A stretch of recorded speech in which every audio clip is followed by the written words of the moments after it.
This land holds nothing but promise for adventurers from all walks of life. Wouldn't you agree? Over to Snezhnaya, make a little extra by selling their wool.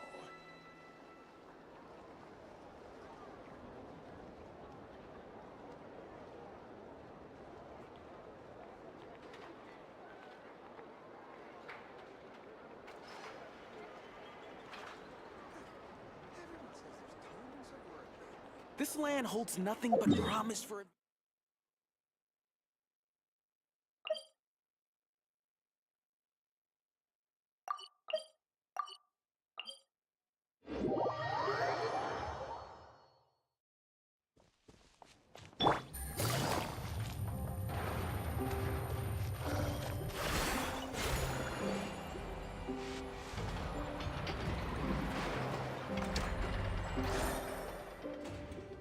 Nothing's going right lately. Is a good night's sleep too much to ask for? There, I know. If nothing is going right, then nothing is the problem. And if nothing is the problem, everything is going to be all right. You really think so? You know, Inafa, you've gotten a lot better at comforting people since you went away. I bet it's the Traveler's influence. I could not say, but thank you. Please get some rest. I will inspect these sorting robots for you. I'm gonna give each one a hit on the head with my wrench. I gotta see for myself which one is going haywire.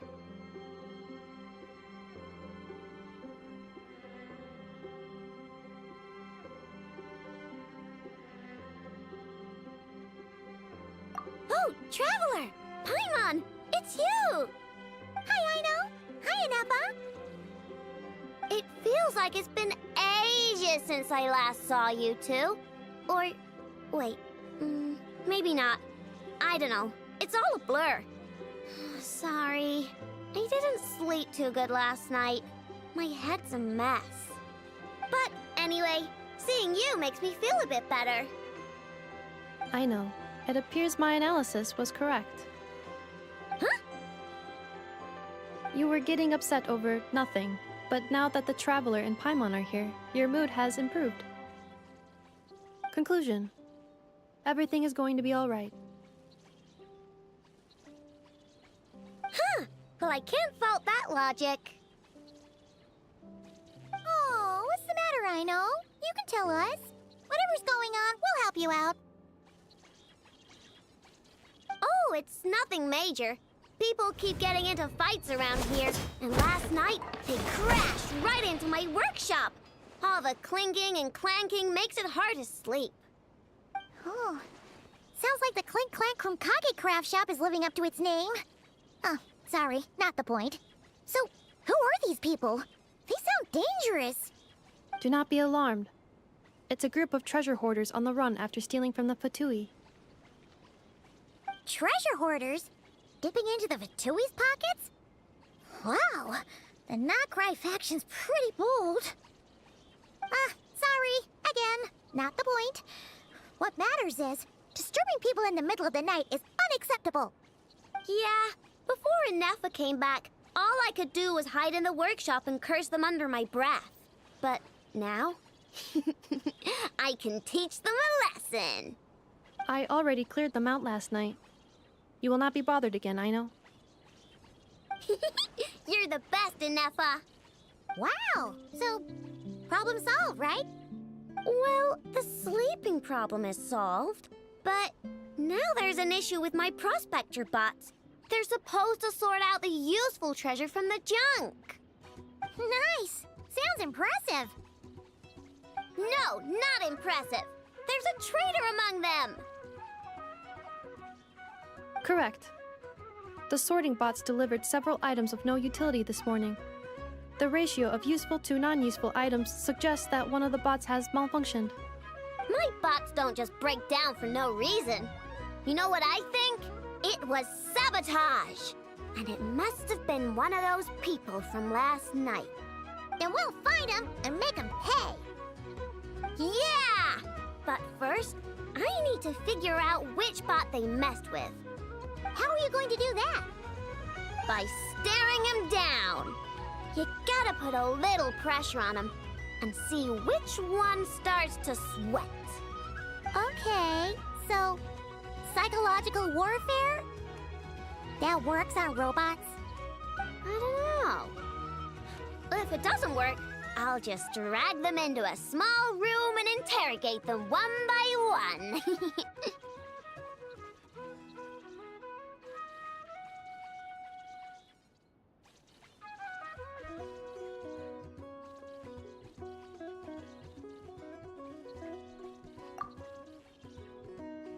Whoa! How's that fair?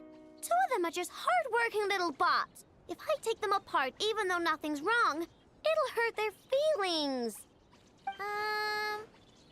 Okay then. Ahem. All right, listen up, you three. One of you has messed up big time. And if you don't own up, you'll be dragging your friends down with you. So, time to come clean. What are we gonna do again? We'll let you off. But just this once.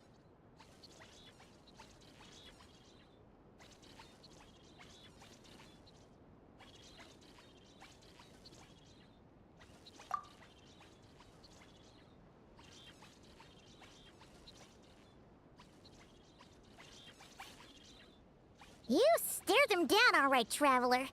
Notice anything off?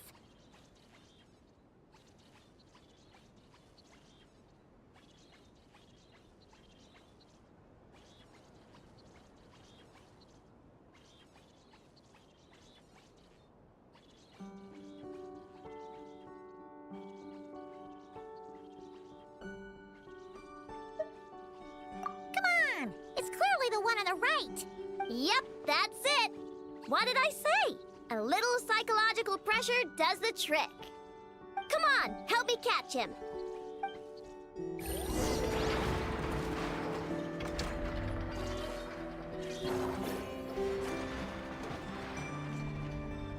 I know! Inaba! We caught him! Do you need to check him over? Analyzing exterior. No anomalies detected. The probability of malfunction due to an external injury is low. Huh. Must be the processor then. Let me open him up and have a look. Uh-oh! He's on the run again! Catch him!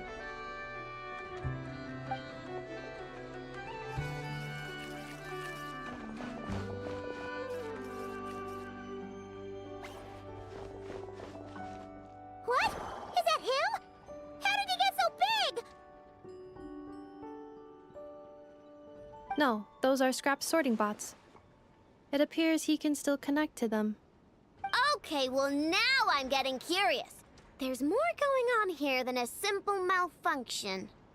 But we need to catch him first. Try sucking him out!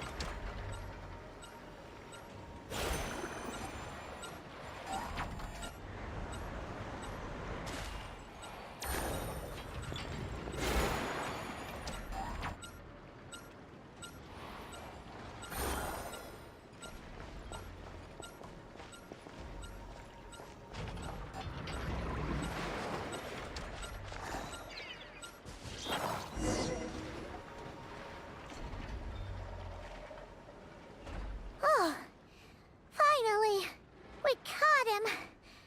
Man, what is going on with this bot? Wouldn't you like to know? Huh? You can talk? I know. Is he supposed to do that? No, it's not possible.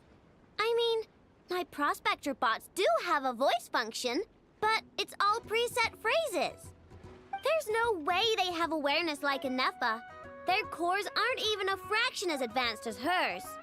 But it seems like he can communicate. Could his core have been upgraded or something?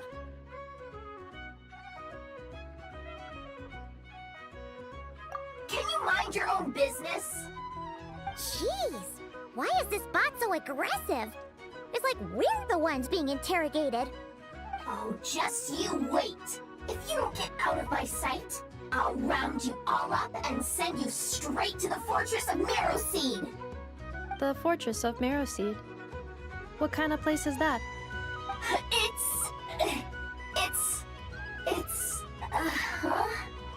What is it again?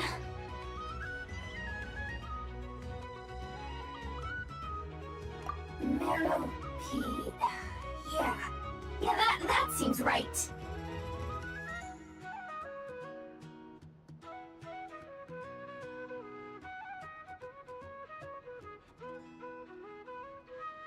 Would you stop with the personal questions?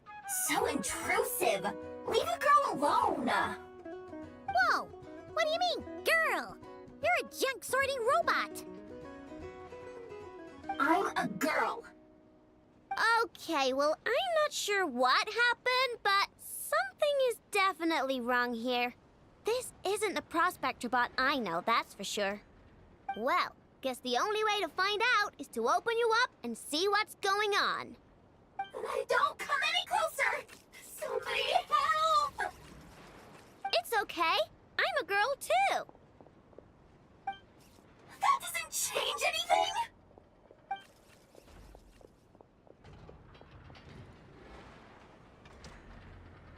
Apologies, Traveler in Paimon. Aino prefers to devote her full focus to solving problems. I believe she needs some time to get to the bottom of this issue. Perhaps it would be best to follow up tomorrow.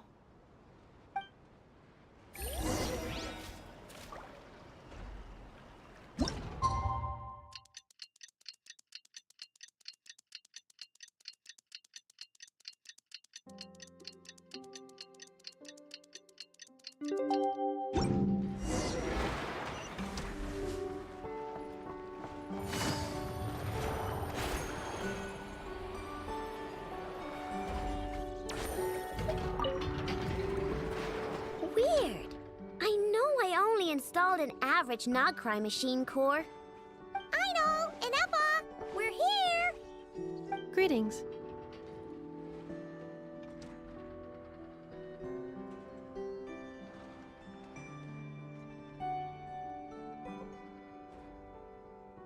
I mean, I found the source of the malfunction, but now I have way more questions than answers. What? Why? The bot has the wrong core. It is not the one Aino installed originally, but the core of a clockwork mecha from Fontaine. It has the wrong core? Oh, so now we have to hunt down the original one? Yeah, it's no big deal. The original core was just something I salvaged from a pile of junk. Believe me, it's nothing special. The problem is, this new core is really advanced. I don't even understand half of its functions. Really? Is that why it can talk like an Eppa? No idea. What I can tell is that this core went through a massive explosion at some point. Almost all the modules are damaged, but I can't fix any of them. Wow! If even Ino's stumped, it must be really complicated. The core originates from Fontaine, but little is known about this technology. Without relevant knowledge, a breakthrough will take time. Yeah, but it's not all bad news. I managed to extract a useful bit of information from the data I could salvage. One word. Charred. Charred? Is that its name? I doubt it, but I'm sure it's important. It was stored in the deepest part of the core. That's the best protected part, which is why I was able to salvage something from there. The best protected part? In the event that my core sustained damage, that's where I would move all Ino-related data to keep it intact. Ah! Knock on wood, knock on wood! Your core is gonna be just fine, Inefa. Don't jinx yourself like that. I was engaging in a hypothetical discussion. Doesn't matter, you still gotta say it. Say knock on wood. Knock on wood. Like that? Yeah! Whew, that was a close one. Huh? Anyway, I bet there's other data preserved deep in the core too. Otherwise, this thing wouldn't be able to talk. And I'm gonna extract it all. Here, data, come to Ino. Man, this core is so mysterious. But if it's so high-tech, how did it end up inside a random prospector bot? Bingo! That's the question, isn't it? Who replaced the original core with this one and why? I mean, even though it's damaged, the research value is off the charts.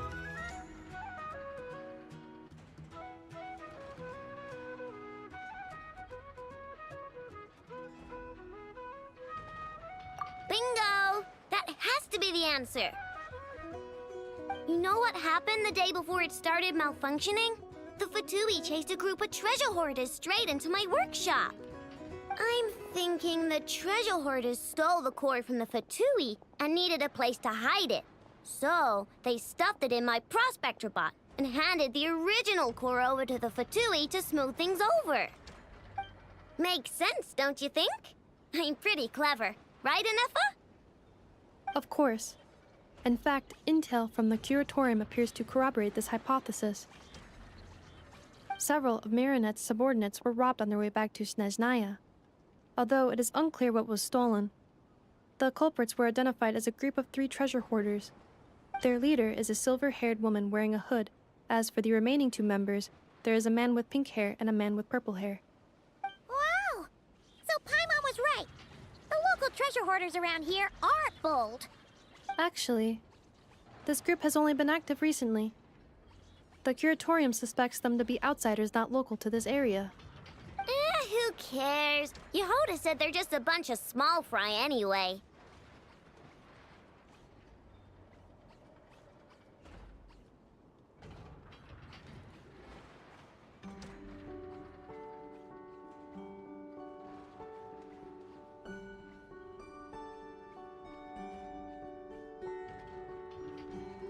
Yeah. If those treasure hoarders really did mean to hide the core in this bot, they're probably gonna come back for it. Let them come. If they're nice, I'll even share my crunkakes with them. And if they're mean, Inefa will give them a good old knuckle sandwich. And if they try to take back the core? I already thought of that. I'm just gonna hide it. Inefa, can you get Little Chard and the others to come over here?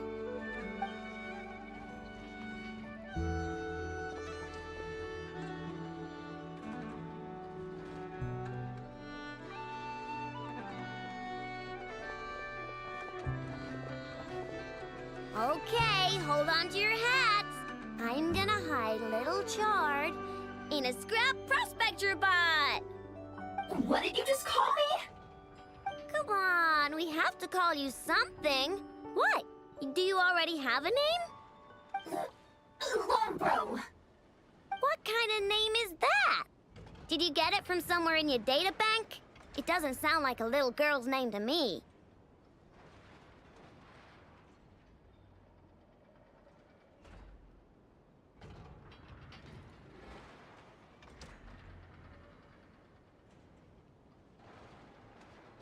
Oh, so use Lombro as a last name. Huh, I kinda like it. Then it's decided. You're Charred Lombro from now on. No complaining, all right? You're stuck with it either way. You're the one who decided to hide out here, so from now on, you work for me. Don't think it likes the sound of that. Correction. This bot has no capacity to like or dislike something in its current state. Huh? Why? Because its core was destroyed 6 ways to Sunday. So, right now, its tone and mannerisms are all just a simulation of whatever data has been preserved. Like, remember how I found the word charred in the data?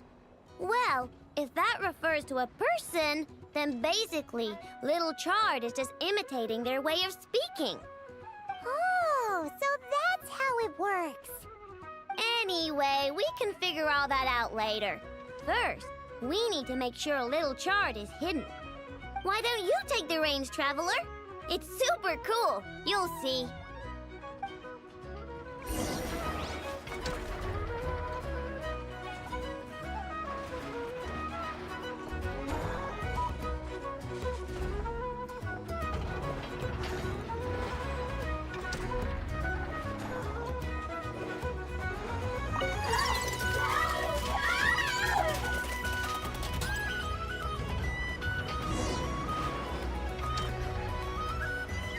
Nice job! You've got some engineering chops, that's for sure. And thanks to you, I'm now the proud owner of the most advanced prospector bot in town. I expect good work out of you, Little Charred. But don't worry, you'll be compensated. Like I care. We gotta do something about that temper of yours. Maybe a little flour on your head will soften you up a bit.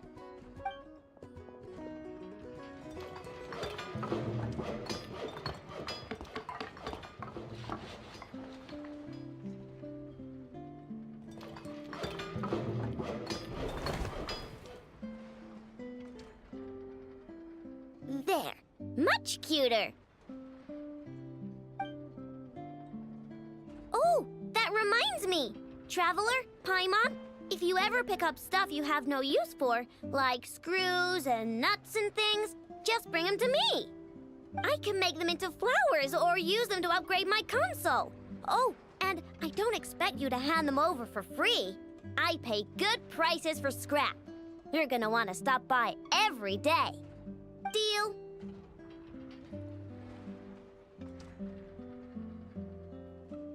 Awesome! Turns out Ineffa was right all along.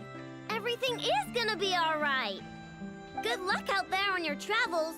I hope everything goes all right for you, too.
Yes, I'm sure you have very many friends indeed, but that's not the issue.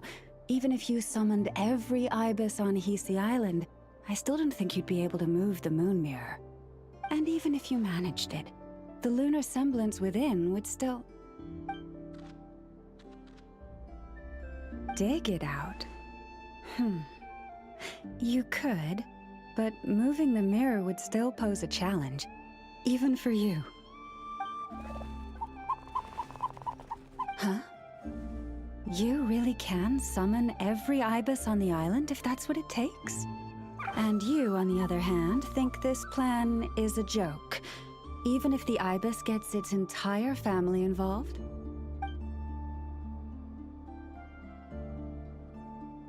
Wow! Things are really kicking off over here. Looks like we've got a weasel thief and a heated argument with a bird.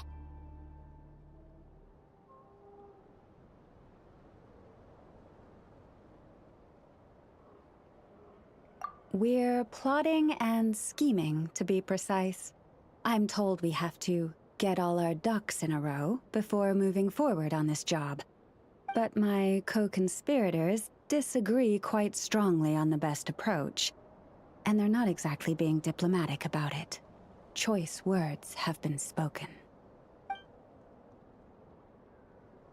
All right, I believe you. I'm sure you do have friends in high places. Although, where did you learn to speak like that? From a short girl with a metal arm and a hat. Oh, of course you can keep talking like that so long as you enjoy it. But be sensible around her, okay? Don't copy everything she does. I'm going to have a little chat with the Traveler and Paimon now, so be good and pipe down a little.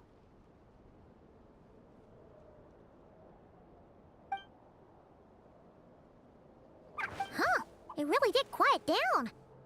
Being able to understand animal speak is so cool. Paimon wishes she had that ability.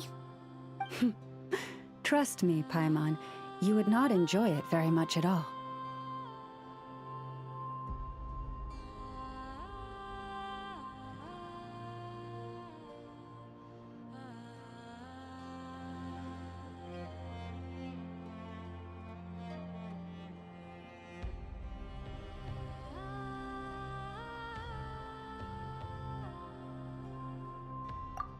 Don't misunderstand.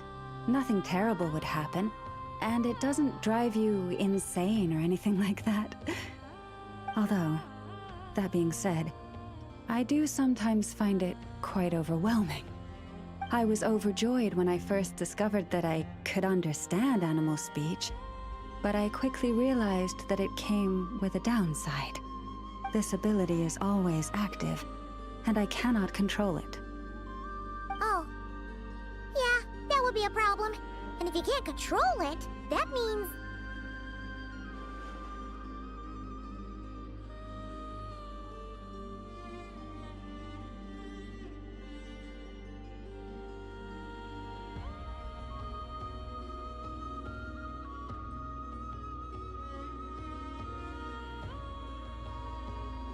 Exactly. People say that listening to the bird song deep in the woods gives them a profound sense of peace and quiet that lifts their spirits. But no matter where I go, I can never find peace and quiet. When I stand in the forest, I hear the chatter of the wildcats, the rabbits, the rhyme-horned deer, the chic badgers, and the long-plume ibis. They argue loudly about who's to blame for damaging whose roost, or which part of the woods the best twigs come from.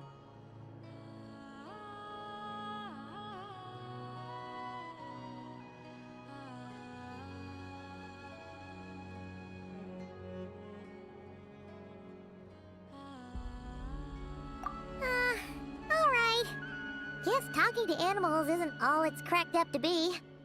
Waking up to the sound of birds chirping is pretty nice, but replace that chirping with bickering, and suddenly it doesn't seem so appealing.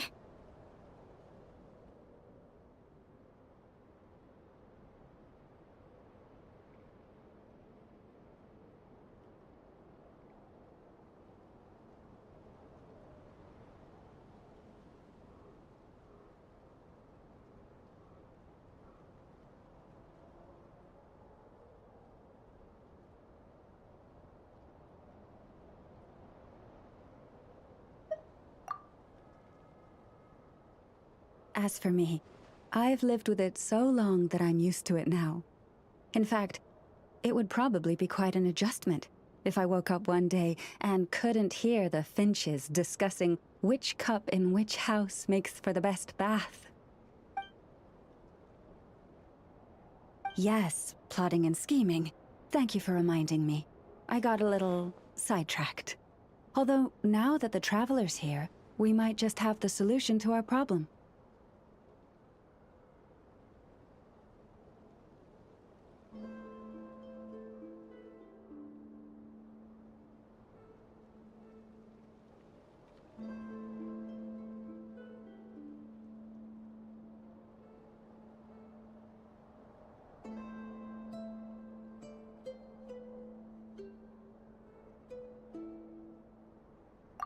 No, just you will suffice. This job involves breaking into a storage room by undoing the seal created with the moon mirror by a previous moon chanter. But for someone of your talents, I'm sure it will be a simple task.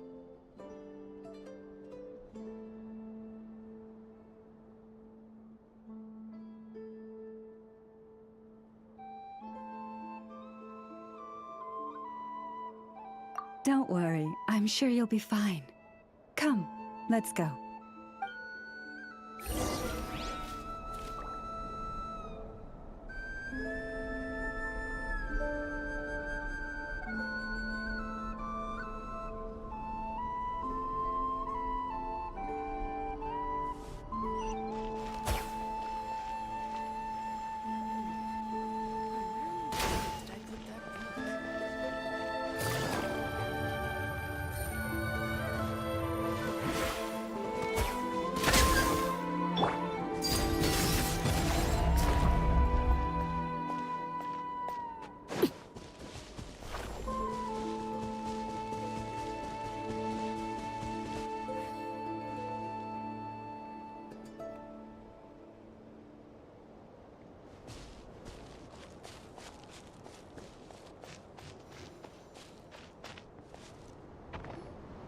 Here we are.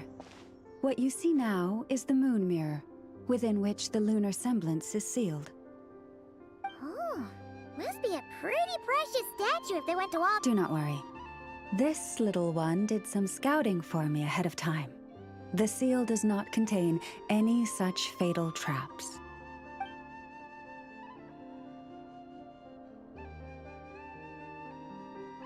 Oh, nice. That's good to know. And yeah, that sounds like a job for a weasel thief.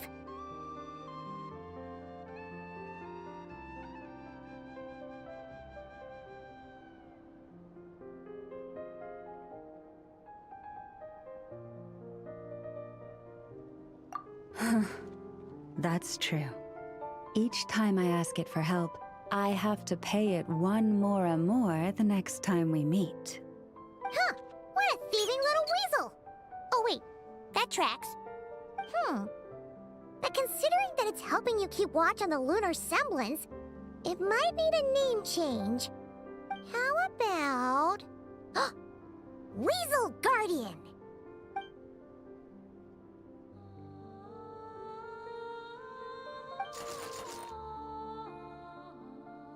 Can't catch Paimon! Paimon can fly!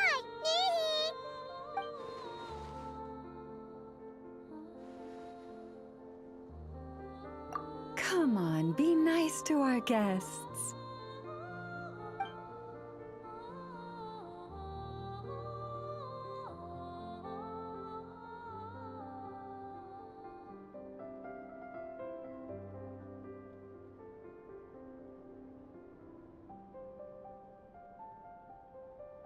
To retrieve the lunar semblance, we need to activate pairs of mechanisms in 2 different locations.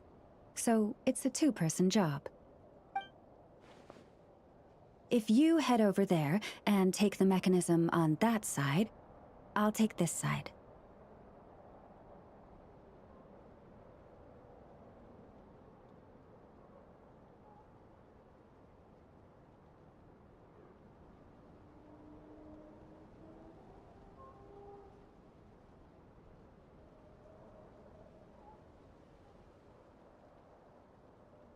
That won't be a problem. I have eyes in the sky. It will keep me updated on where you are and which mechanism is in front of you. Don't worry. All you have to do is follow my instructions.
What could the children be up to?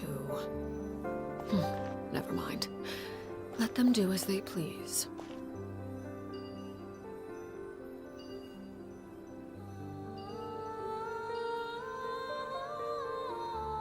Understood.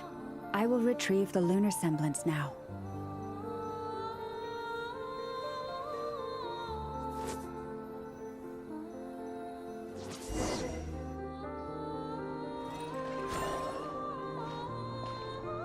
Wow!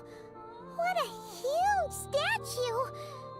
Yeah, no amount of birds or weasels is shifting that. They probably couldn't even get past the mirror. So, Lalma, just how valuable is this statue anyway? In terms of Mora? Not much, I suspect. It's crudely fashioned, and the kind of stone it's carved from is found everywhere around these parts. But to the moon chanter of that era, and to the Frost Moon scions of today, it is a priceless treasure. If nothing else, I now have concrete proof of its existence. That's enough to confirm the reliability of several documents on the topic. To me, that makes this a very successful trip. Thank you for your help. I knew I had judged you correctly. The moon mirror posed no obstacle to you. And our little friend here was very impressed with your mechanism operating skills. What is it saying, Lalma? It says that the Traveler is the best treasure hunter it's ever seen. It wishes it could join her on a quest to unlock all the treasure chests in the world.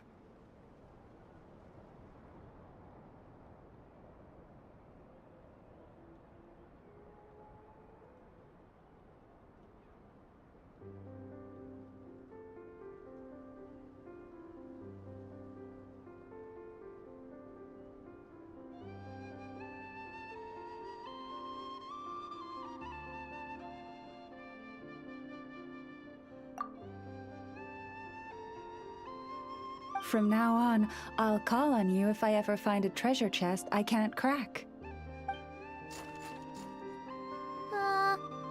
Okay. Bye then. Didn't even give us a choice in the matter.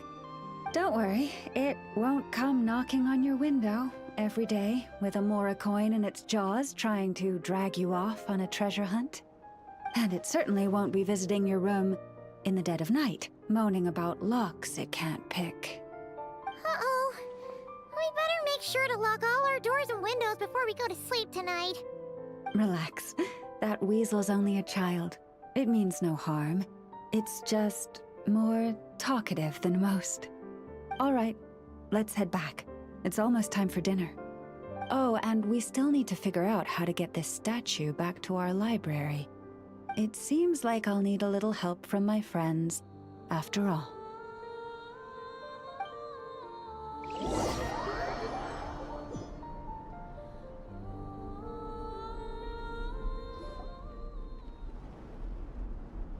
Just here will do. Oh. That all went down without much fanfare. Paimon was expecting something exciting to happen once we put it down. Well, it's just a plain old statue. A historical relic. It doesn't hold any kind of mystical power. The real value lies in the stories behind it.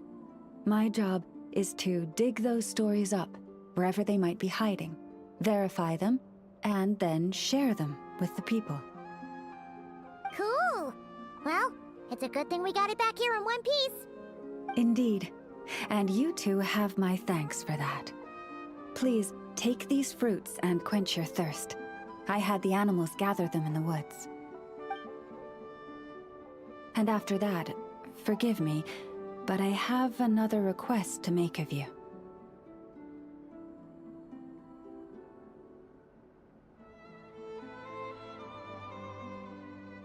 I apologize if this is presumptuous of me, but I've seen how well connected you are, and I've heard of your many travels into secret and forgotten places. On your future travels, if you ever come across any texts about the Frost Moon Scions, could I borrow them and make a copy with which to enrich our library?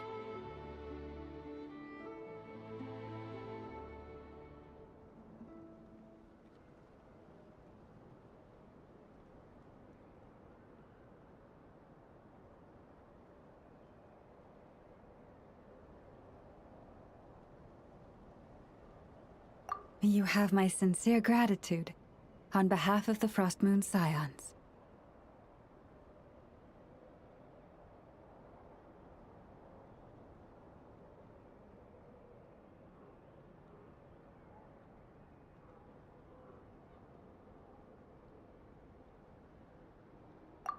Oh, boy.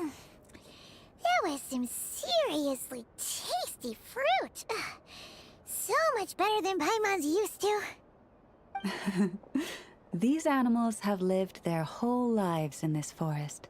Naturally, they're the ones who know where to find the best fruit.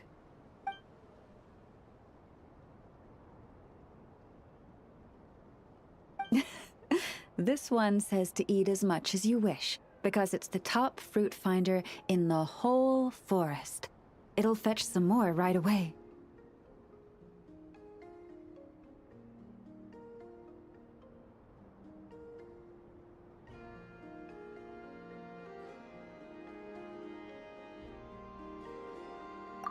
Awesome! Thanks so much!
That was a low par. Gotcha. The hunter. I because it's done. The hunter.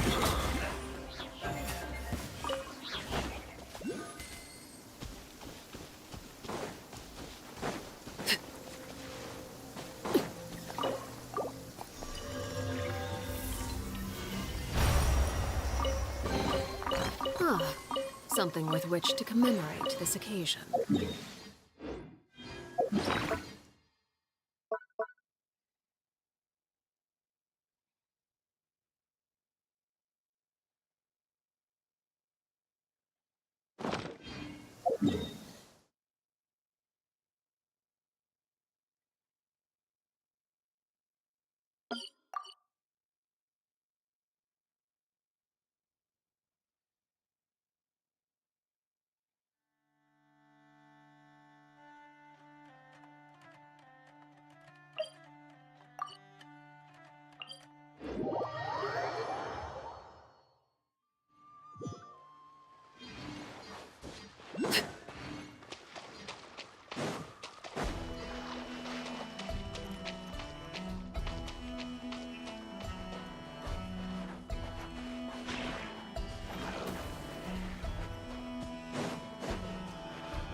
Take it easy.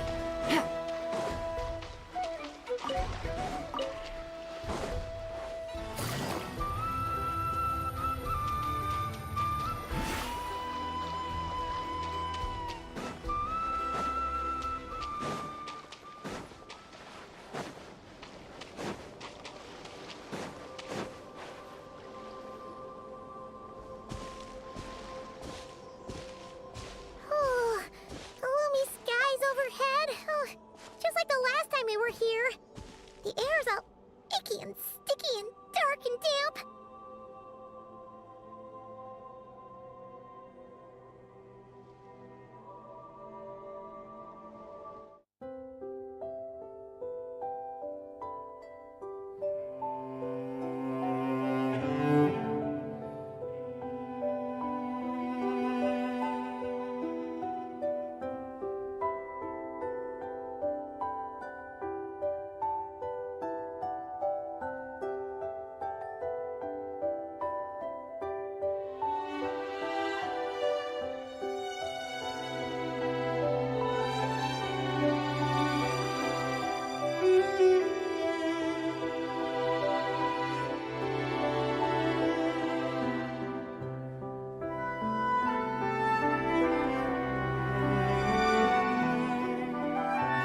We didn't get a good look then. All Paimon remembers is that really tall tower. So, let's explore the area more fully this time. Wait, is that...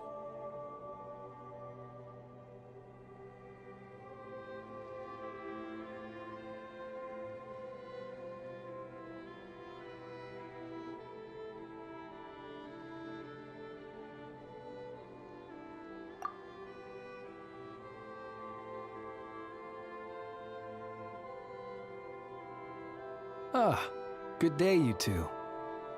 Assuming I don't have the time wrong.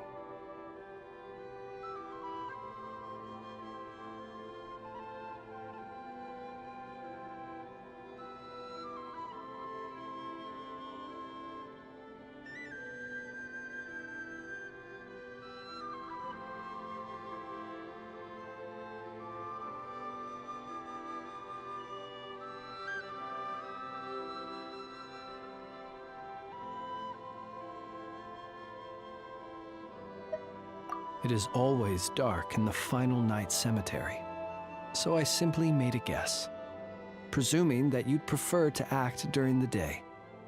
It seems I was mistaken. Phew! Well, it's good to see a familiar face. Especially in this darkness. Oof! It really gives you the heebie-jeebies! You needn't worry. This is my humble abode, and the tomb of the Lightkeepers. And while somewhat dark, it is on the whole a safe place. That being said, I rarely receive visitors here, save for the occasional colleague. What brings you two here? Well, to be honest, we just wanted to see where you live. We were in such a rush last time, we didn't get to do a proper tour. I see. In that case, as guardian of the tombs here in the Final Night Cemetery, allow me to extend the warmest of welcomes to you both, on behalf of the spirits who slumber here eternally.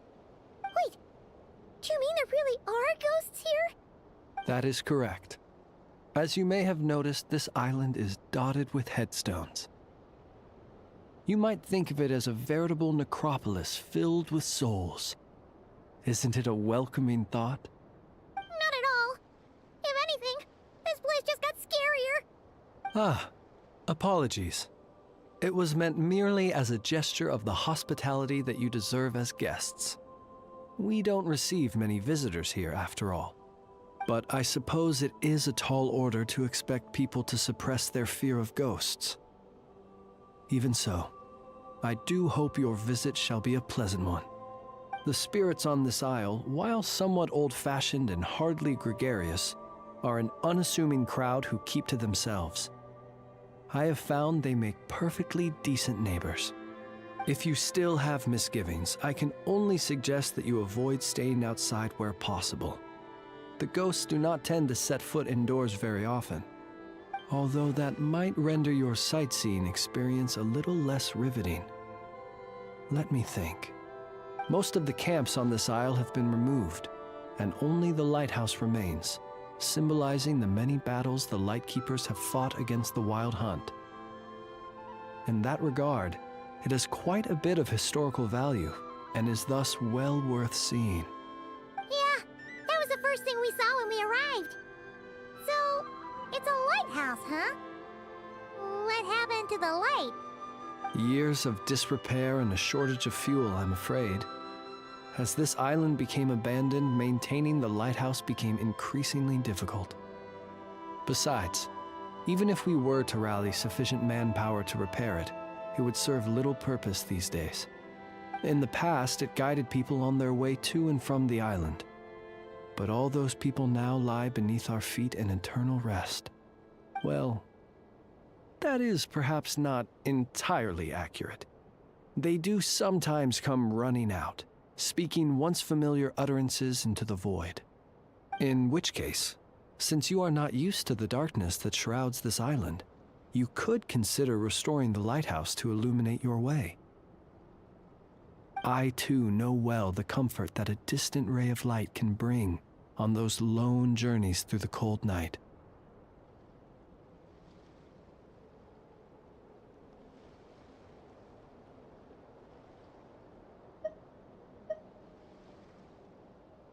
Alas, If only I could. I would enjoy nothing more than the pleasure of your company. Today, however, is when the post from headquarters arrives. I already have many reports to write, and with a new round of correspondence incoming, I fear I can afford to delay responding to the previous batch no longer. So please excuse me while I complete some of my paperwork. I shall accompany you as soon as I am able. As such, you should have no issues using it, so long as it helps you. I believe there should still be some backup fuel for the lighthouse stored in an old tent to the north. That should be enough to serve your present needs.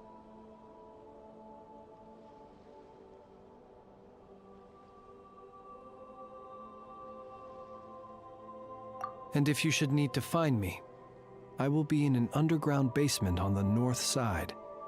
That's where I will be sorting through my reports. I will meet up with you once I have completed my urgent tasks.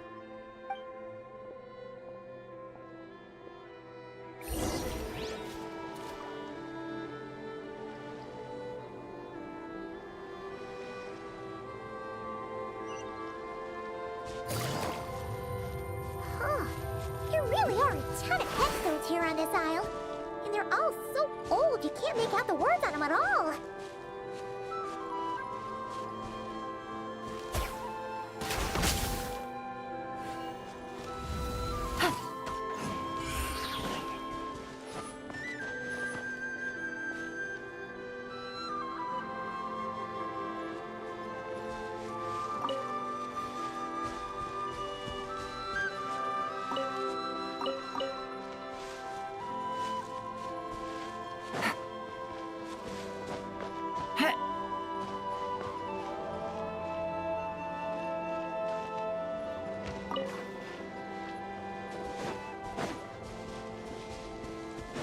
Take it easy. This place is super dark. Feels kind of stuffy, too. Huh. And there are ghosts over there. But we'll be fine, right? Either way, let's try not to get their attention. Let's just grab the fuel and go. The sky is so dark. I'm scared. They're staring at me.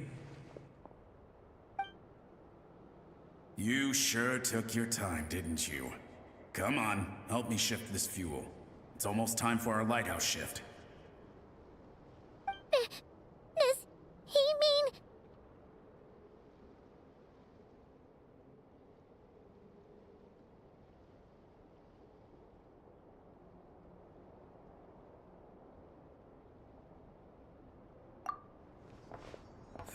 Look at you, shaking like a leaf. You scaredy cat. How you made the cut as a ratnik, I'll never know. Come on, grab your stuff and let's go. Perhaps I'll even tell you a ghost story on the way. What?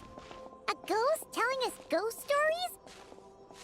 Wait, hang on. Was he just trying to scare us? You ever heard of the blue fire? As we all know, when you're out walking out at night, you should never look behind you, and never look all the way down at the ground. Always look ahead into the distant skies. Well, that's because the Wild Hunt watches us from the darkness. They wait for you to lose your way in the fog, and then, when you're at your most vulnerable, they come and take your life. That's why it's dangerous to travel alone in the dead of night.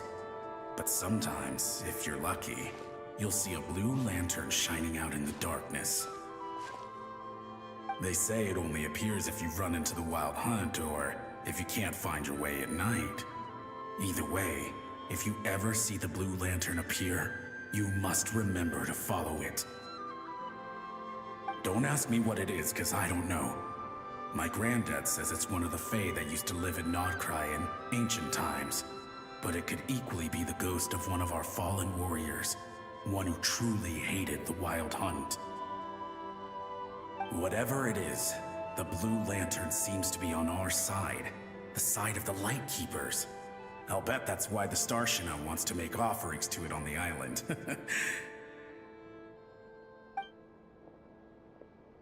Ah, shucks, look at me talking away. I totally forgot I've still got fuel to move. Wait, but we brought all the fuel with us. What's this guy talking about? All right, I'd better get back. See you later, scaredy cat. It's nearly time for my shift.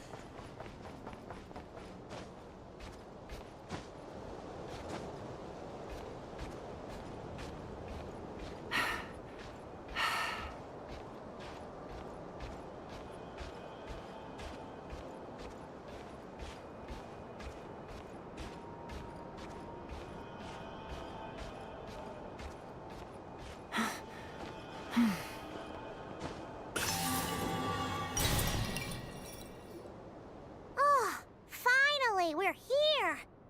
Let's find where the fuel goes and pour it in.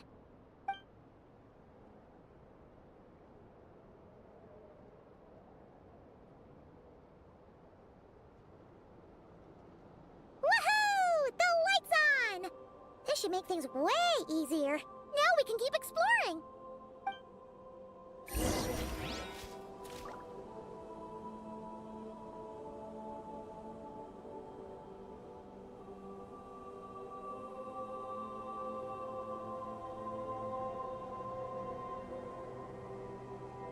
Whew, good roll. All right, maybe I'll take one more day off and knock out the rest of the work once I'm feeling up to it.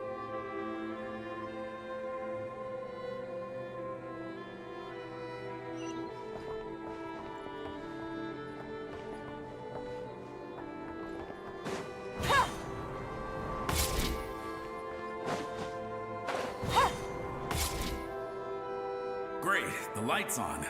Guess I won't have to worry about moving fuel anymore. Hey! It's the ghost from before who was talking about moving fuel. What's he doing over here? The wild hunt came. It passed through all the graves. The fog clung to our ears, stuck to our mouths. We couldn't see or hear each other. What's he talking about? Has the wild hunt really showed up? Paimon didn't see it at all. To the lighthouse! To the lighthouse! We've got to get a signal to the units outside before they reach us.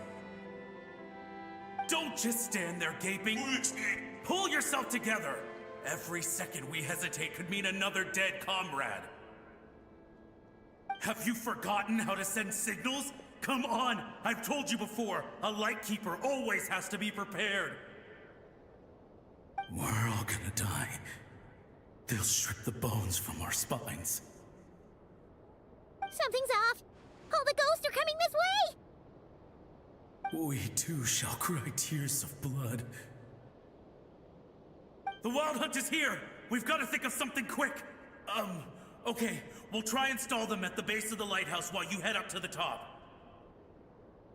Up to the top. Signal. Think of something. If you've forgotten how to send signals, check the handbook. We nailed it to the tower for moments just like this. Do not fear, host. Do not fear, host.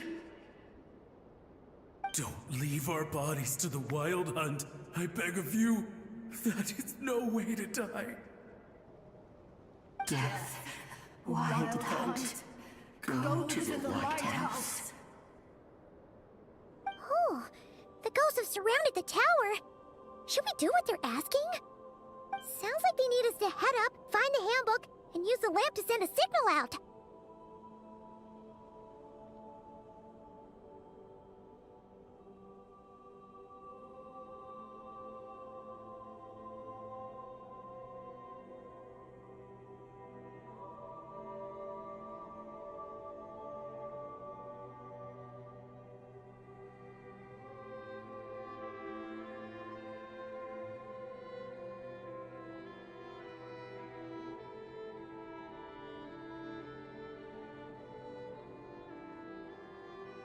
Lighthouse.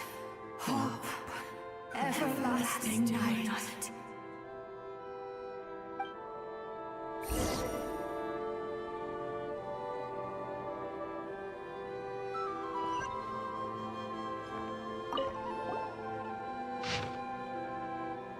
The handbook says that we've got to aim the lamp in the right direction, then control the brightness according to the signaling rules.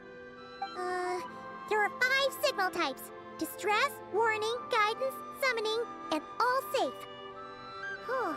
The part that describes the warning signal is illegible, so let's try one of the others.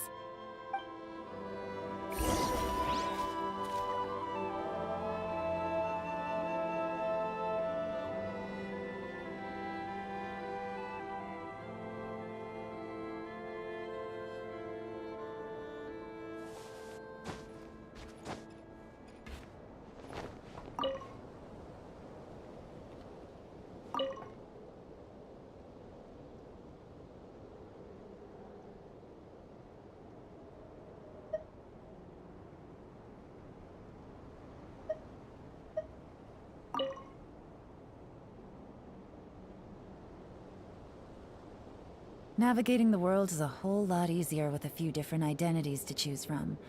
Need me to come up with some for you? Okay, the signal is sent. Let's go check on the ghosts.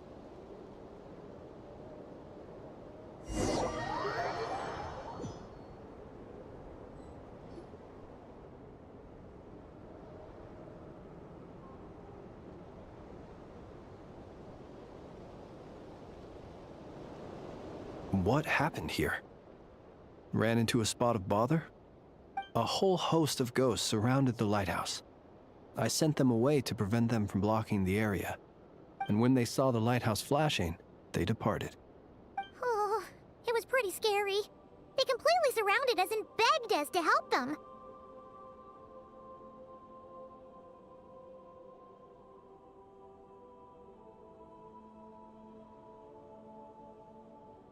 I sensed it too.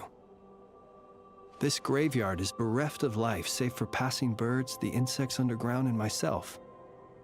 Normally, it's so quiet you can hear yourself breathing. Up until just now, that is, when these ghosts started getting agitated. Was it because of the lighthouse?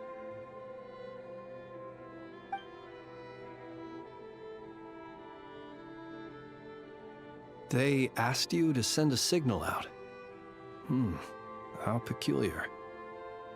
In my experience, they have never coerced or harmed anyone in any way.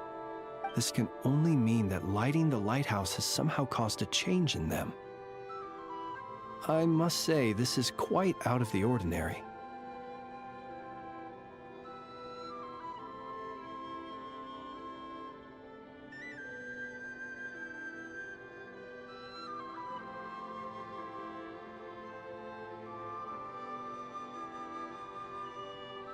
The ghosts here tend to stick to fixed areas and repeat words and phrases that meant something to them in life.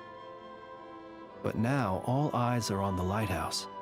They have a rather indistinct appearance, but when they fix their yearning strongly on a specific place, I can sense where their cold attention is directed. Consider it a natural talent of mine. As to the cause of this behavior, I do have a theory.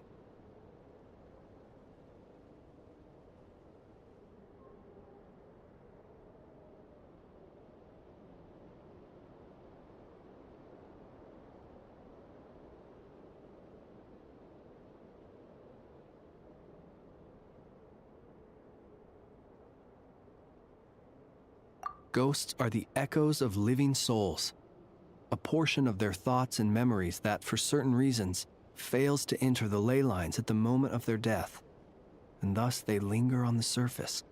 The ghosts in question were lightkeepers in life, and as such, I believe the lighthouse is deeply embedded in their memories, something they are instinctually drawn to.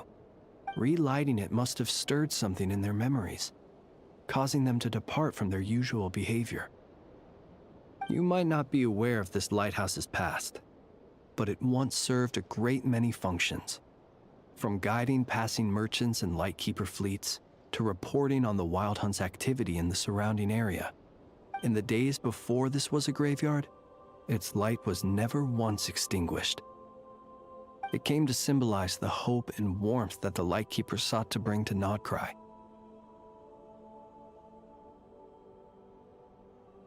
But alas, The light of this historic outpost was snuffed out in a conflict against the Wild Hunt several decades ago. According to our internal records, that conflict cost the island 90% of the troops stationed here. The Starshina of that time eventually decided to send a warning signal to the outside. Wait, a warning signal? So, they didn't use a distress signal and call for help? Indeed. The warning signal saved the nearby merchant fleets and patrolling lightkeeper ships. Without it, they likely would have been pulled into the fighting with little knowledge of the situation. But at the same time, this signal also cut the troops on the island off from any possibility of rescue. The Lightkeeper Oath contains a line that goes as such: "Our bones and blood we shall use as fuel. We shall make life greater than death." It is a line that strikes at the very heart of our principles. Should we find ourselves at a great disadvantage, we are to prioritize the preservation of life and ensure humanity's long-term survival. After all, the Wild Hunt is a never-ending threat, while our numbers are limited. This principle is most cruel to those who must sacrifice themselves, and yet, most of us willingly abide by it. Shoot! So we sent out a distress signal, but what the ghost actually wanted was for us to send a warning signal, right?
You feel you unwittingly did something wrong? No, I don't think so. Ghosts are but the memories of people that once were. You may have stirred up those memories, but that is all they are. Those to whom they once belonged are long gone. Still, I can see that you're concerned about them. And truthfully, so am I. If you wish to find them, just follow me. Ah, yes. And please do not be alarmed by anything strange we may encounter along the way.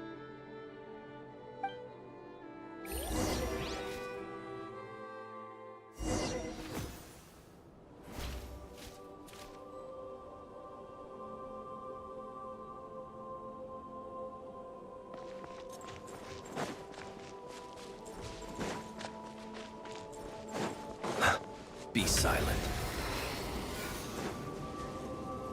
Close your eyes.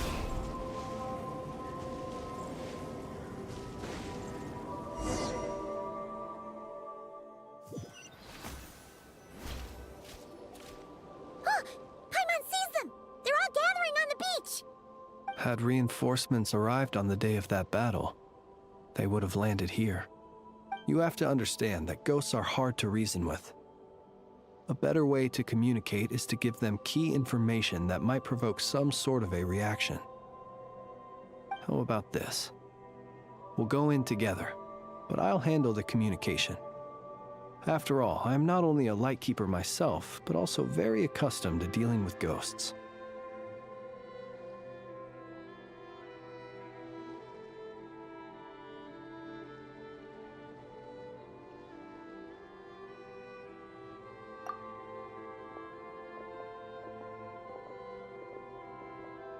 Don't come near us.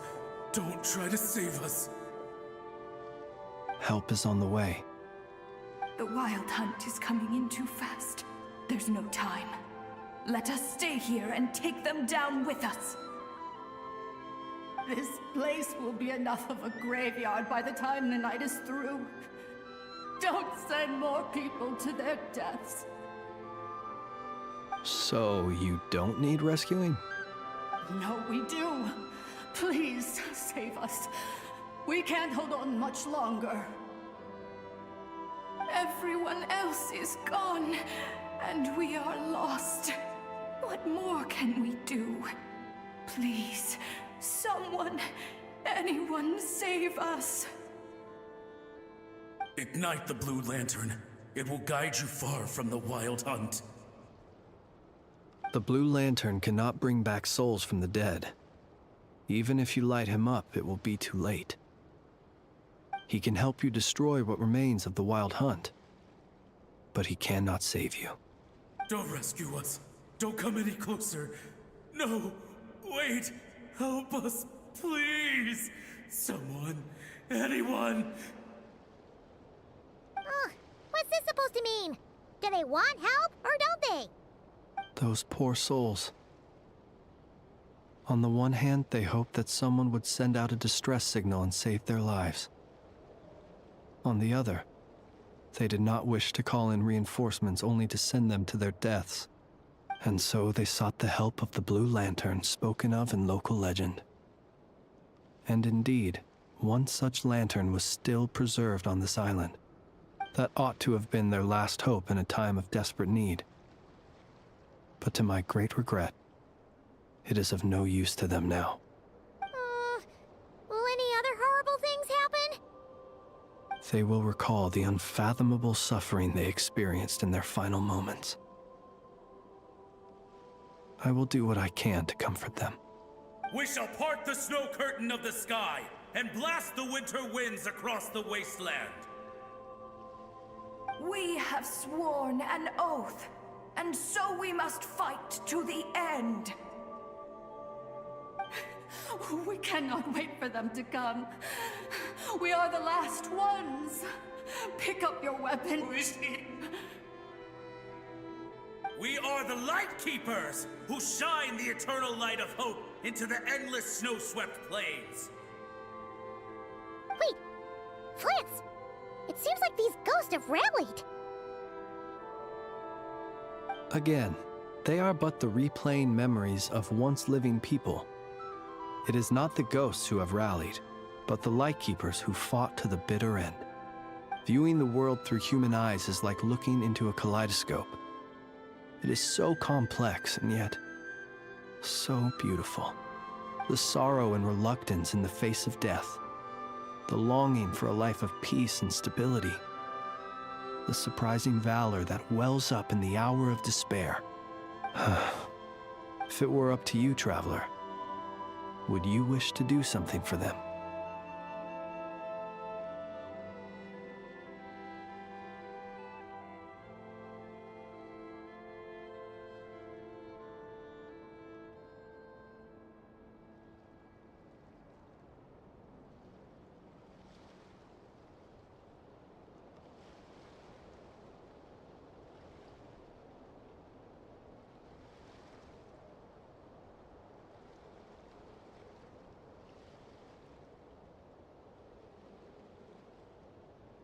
Is that so?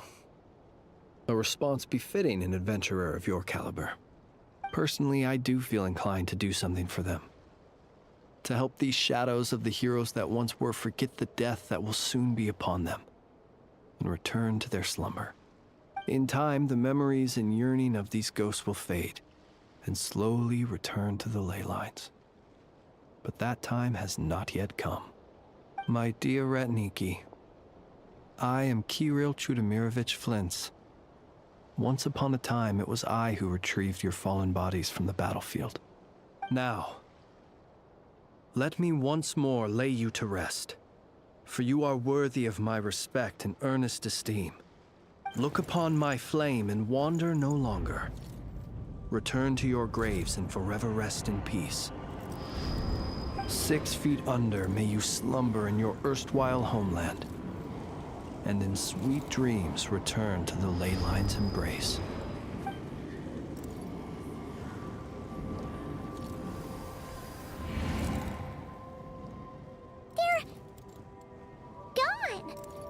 some of their memories and thoughts have been dispersed. The rest will later return to their usual state.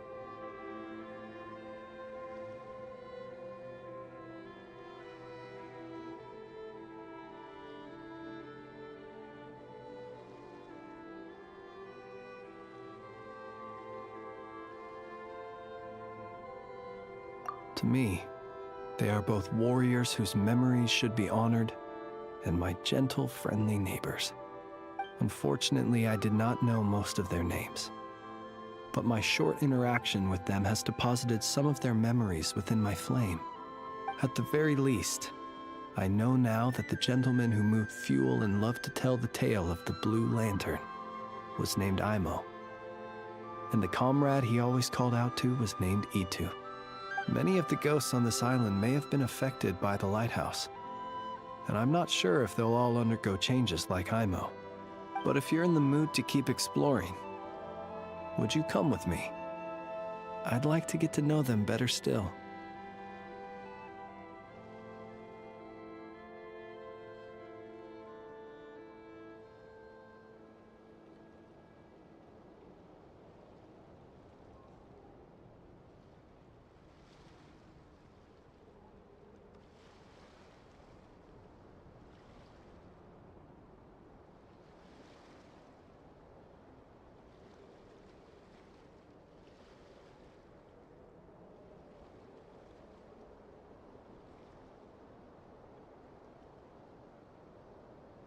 It would be my honor.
Something you wish to report?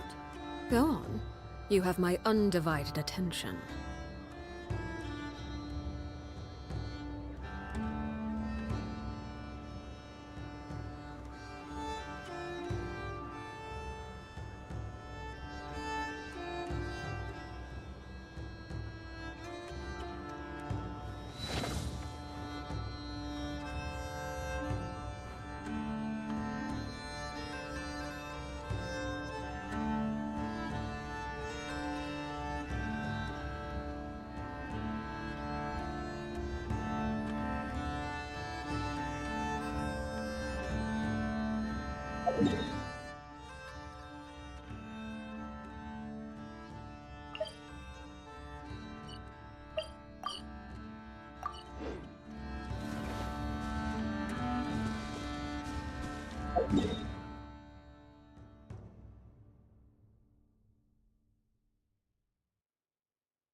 Something with which to commemorate this occasion.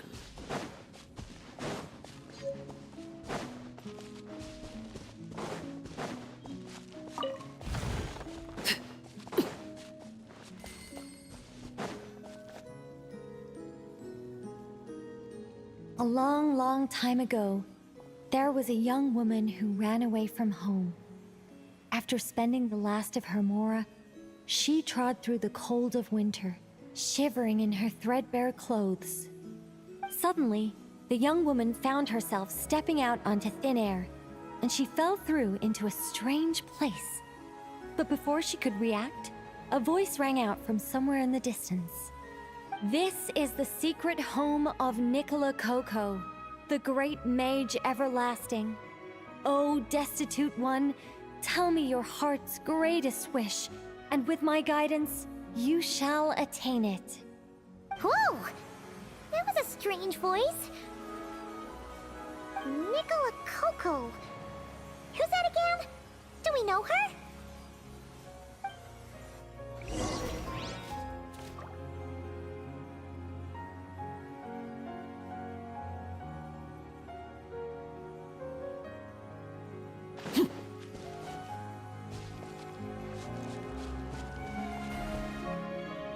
The young woman was in awe of the mage's magnificence and beauty. After a lengthy silence, she solemnly declared, "O great mage from afar, how beauteous and wise you are! The moment I beheld you, my heart began to flutter.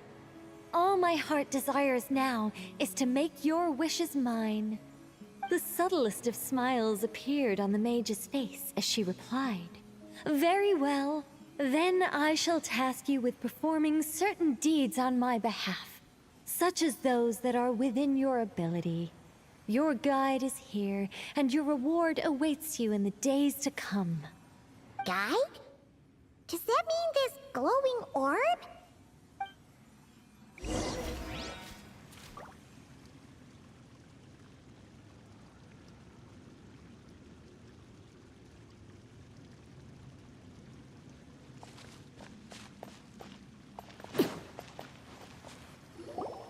"Secret home," said the young wanderer, with a look of confusion on their face. "Where is this secret home of which you speak?" The mage's voice grew somewhat flustered upon hearing this question. "Wait, does it make sense for this to be a bashful character? Oh, never mind. I'll keep it in for now. Mr. Nine can always refine it later." "Ahem. It is rather rude to ask such questions of a mage, young one. The Mage's Lodge is under renovation. Very soon you shall be stunned by its grandeur. This shall be your trial. Offer up your strength and help this great mage to build her territory."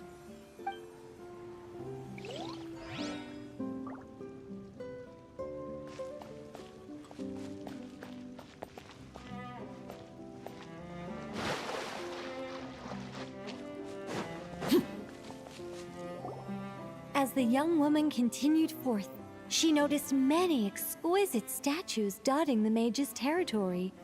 "What are these?" she asked, puzzled. "These are all those who opposed me. They underestimated the power of a mage, and thus were turned to stone." I quite like that. A spur-of-the-moment addition, but dare I say it was a good one. A mage ought to be a powerful and dangerous figure. Danger lends a certain mystique, and without mystique, the world would be a very dim place. But turning people to stone at the drop of a hat? Is that too over the top? And no one wants to be around someone that capricious. Okay, I think I'll dial it back and turn it into more of a vague warning.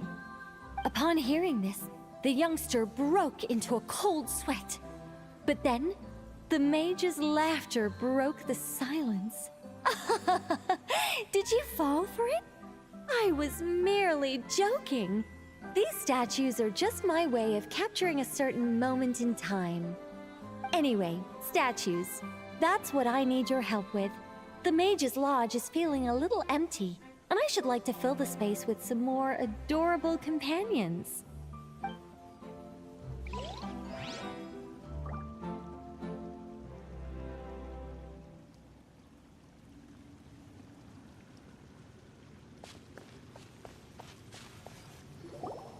Well then, young one. Now you have learned of the troubles faced by this mage. Nicola Coco requires your aid to build her sacred territory. The mage poured a cup of tea for her visitor. What say you?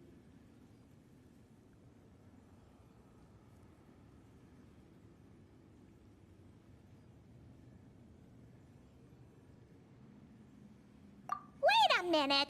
Shouldn't we think twice before going all in on this? We don't know anything about this person! And she seems a little weird. Huh? Although, having said that, this teacup looks kind of familiar.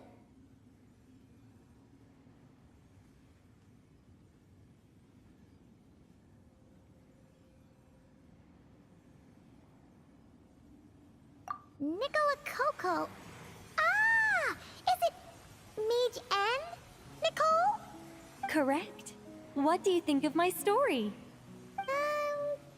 Hard to say. It's not finished yet, surely. What happens to the characters in the end? I haven't decided yet. I need to renovate my home first. Perhaps I'll have a burst of inspiration after that. Anyway, if you can hear my voice, I assume that means you're currently in Nodcry. In which case, could I trouble you to gather a few things for me?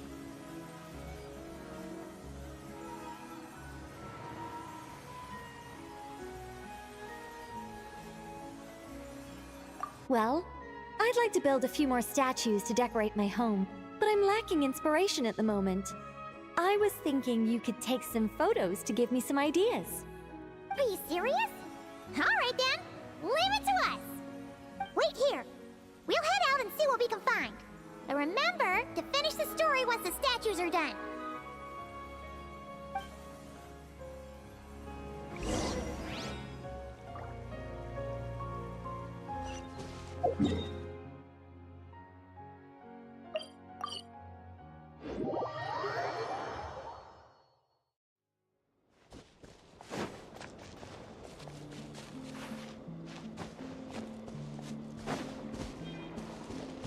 Hey, look over there!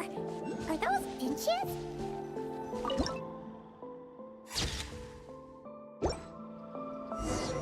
Let's see. Where should we go for the next photo?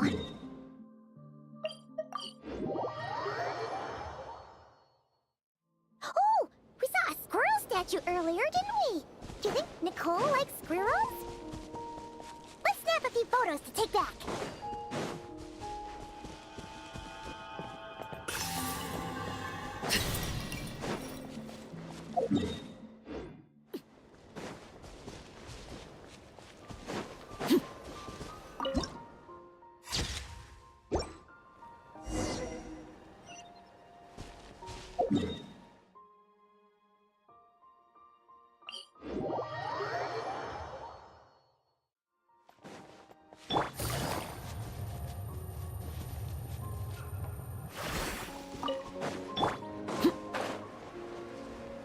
Is that a mandragora?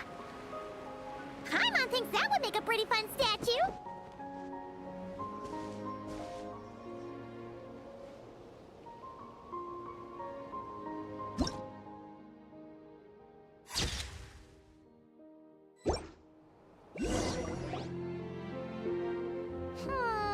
Some of these shots are pretty good, but we didn't get any from the front. Let's wait for it to turn around. Yes! That's the one! That's the money shot!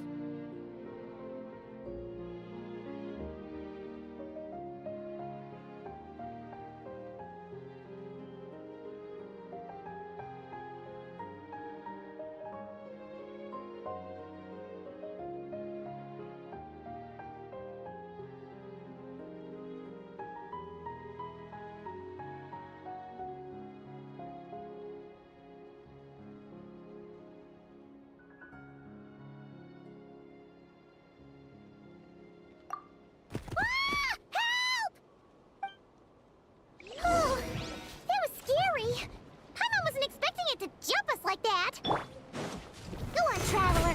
You got this. These are about to get set. transfixed.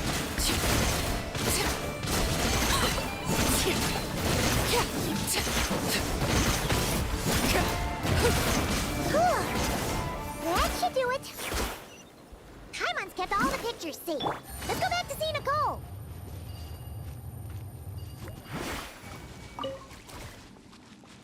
Take it easy.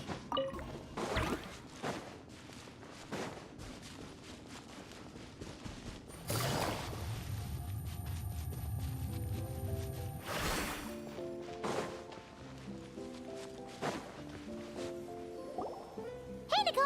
We're back! That was quick. You two worked very fast. It's nothing. But, how do we get the photos to you? You can hold on to them for now. I'll be there in a couple of days. We can talk more about the statues then. Sure thing! See you in a couple days!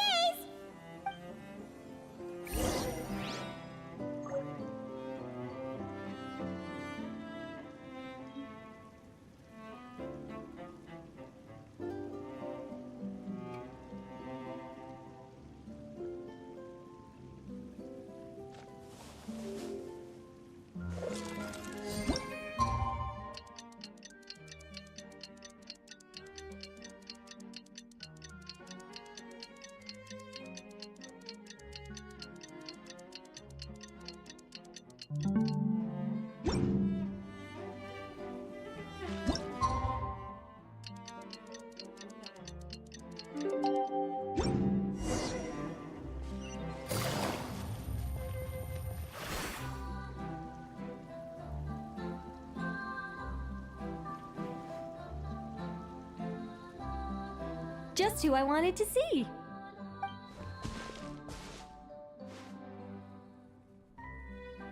I'm delighted with the photos you took. Excellent source material. Now, I have all the carving tools ready to go. Would you like to try it together? Carving tools? You mean these blocks? That's right. The statues are inside the stones. All we need to do is remove any excess material. To make things a little easier for you, I've provided a guide on how the carving process works. Allow me to demonstrate. First, we make some big, bold cuts to carve out the general shape.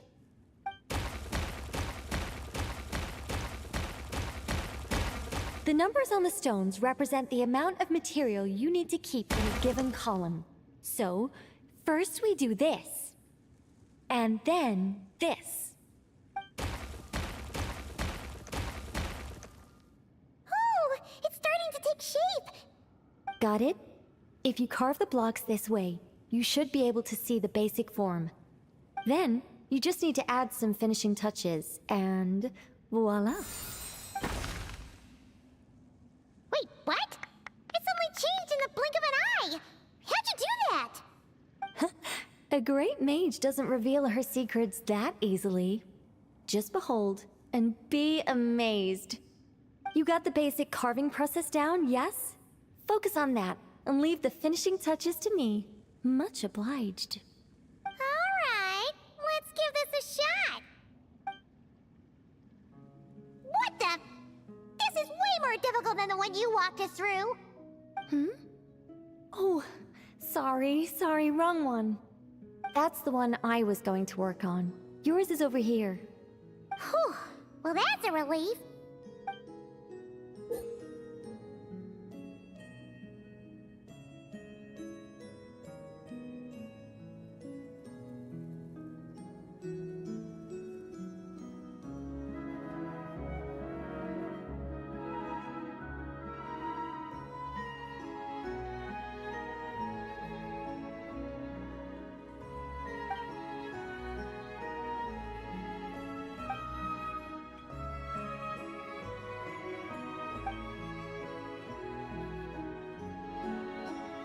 Let's go!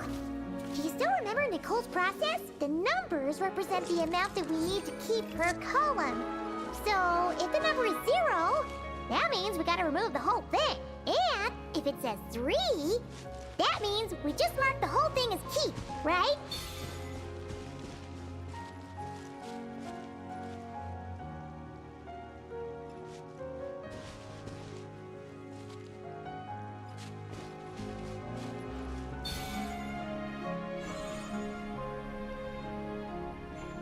This one seems to be giving you some trouble. Need any help?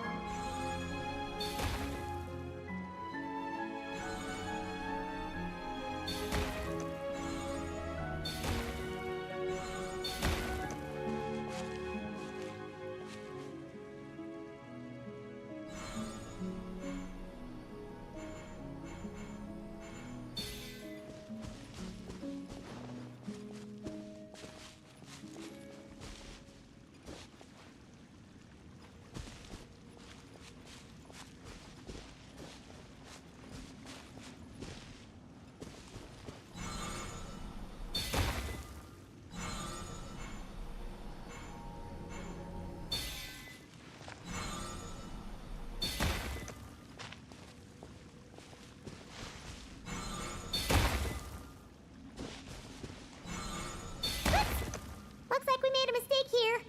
Reset and try again.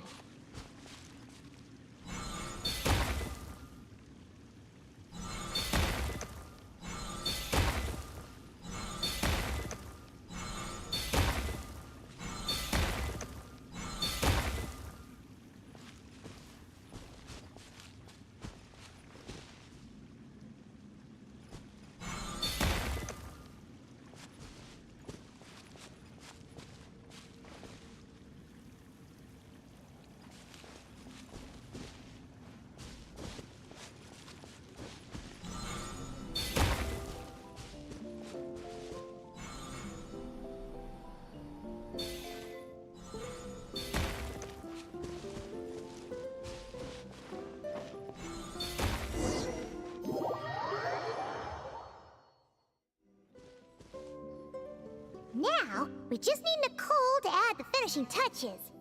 You got rid of all the extraneous stone, yes? Let me take a look.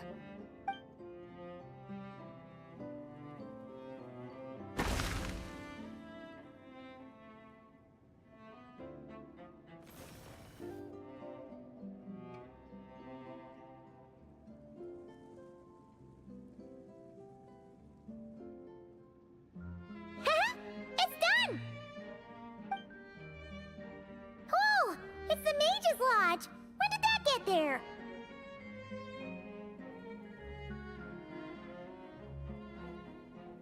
Is this the power of a mage?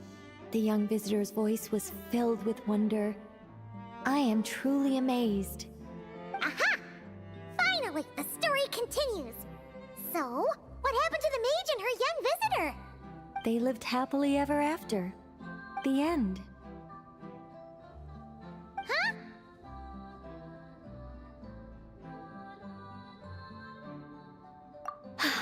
Tough customers, huh? Well, if you're that eager to hear it, I suppose I'll take it from the top. All my heart desires now is to make your wishes mine, said the young woman. Those words won her the full attention of the great mage, Nicola Coco.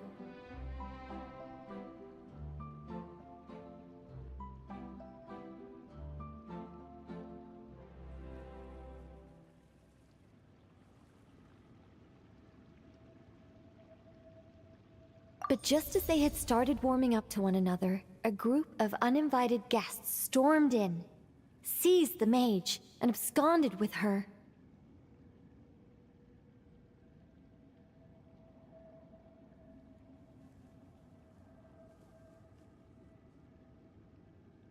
As the youngster stood there in shock, a new mage by the name of Alenus appeared. She signed a contract with the youngster, bestowing the power of magic upon them.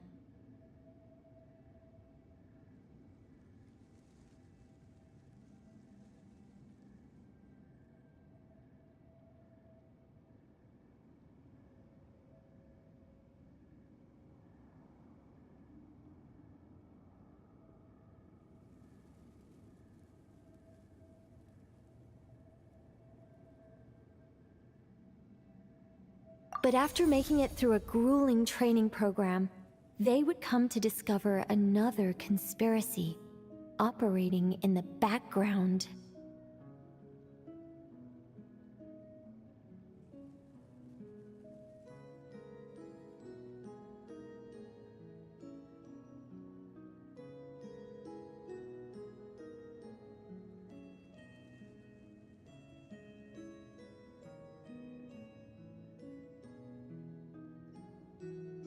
As it turned out, the great mage Nicola Coco was an alien entity. Her true identity was the first daughter of King Meowtress, the third of Planet Meow.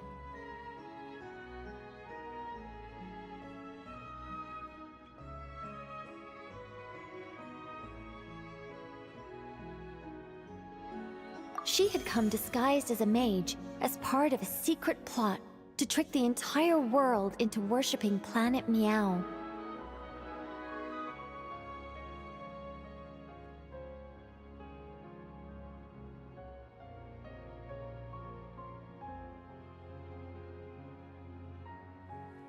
Oh, great mage! Have you been lying to me all this while? The youngster's voice trembled as their heart began to break.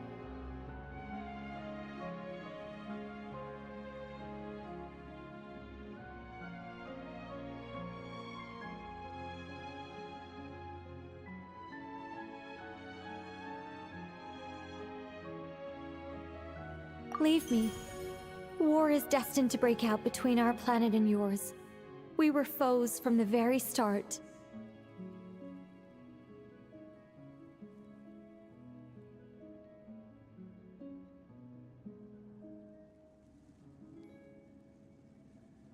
The mage turned her face away, refusing to let anyone see the tears welling up in her eyes.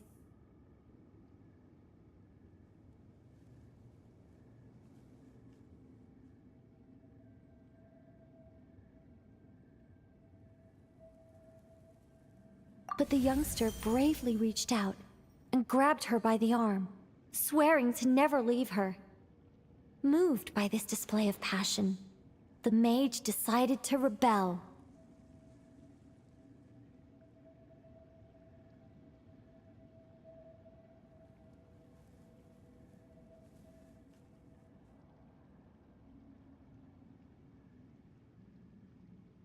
But in that moment, Alenus, who had once aided the youngster, now took the side of the king.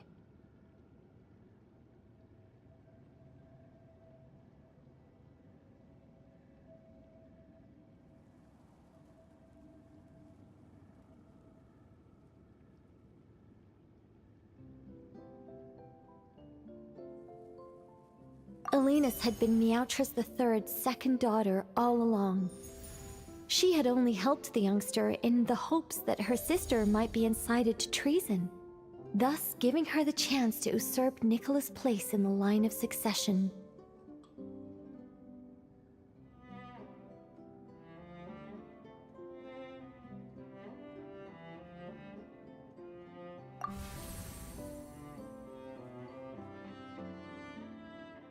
Anyway, that's the gist of it. In the end, the youngster, who by this point had turned into a cat, worked with the mage to successfully foil the king's plot. Then, they returned to the mage's lodge together and lived happily ever after in peace and quiet. The end. That was amazing! This story has everything! True love, rebellion against injustice.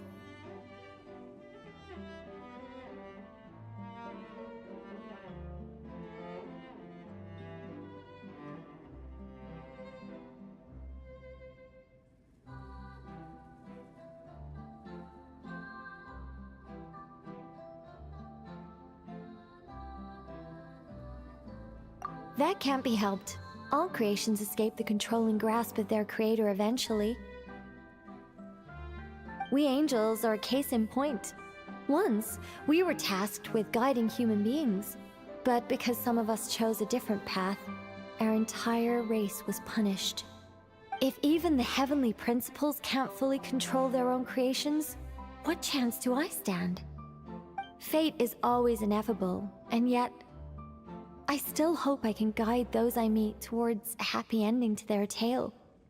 That applies to characters in my stories as well. Anyway, the story's over now, and I'm running a little low on energy. Next time I've got a good story to tell, I'll share it with you, all right?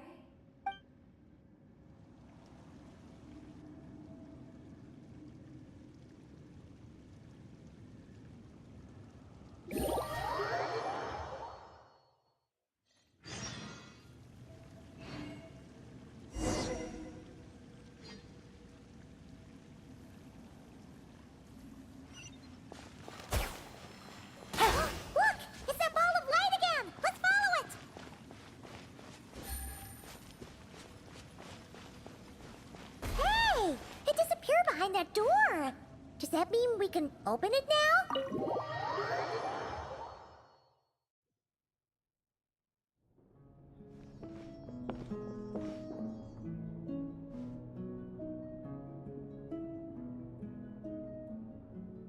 Welcome.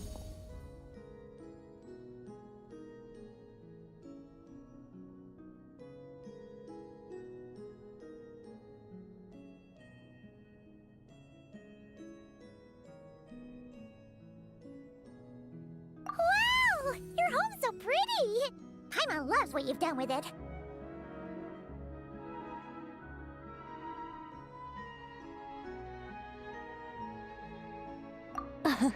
I knew you'd appreciate it, Paimon. Hearing that makes it all feel worthwhile, even if I had to squeeze it in during my spare time. It all started the day I finished building the secret lodge.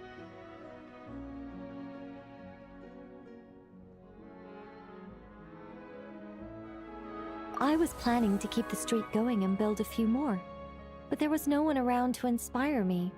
So after a while, my enthusiasm just sort of fizzled out. Is there no way to have fun, enjoy myself, and feel like I've accomplished something all at the same time? Then the answer suddenly popped into my head. Wait, have we skipped straight to the answer? Keep up, Paimon. Time waits for no one. Look, it's right in front of your eyes. Through this door? Well, not just this door, but you're not wrong. Everything has to start somewhere. What better place than here?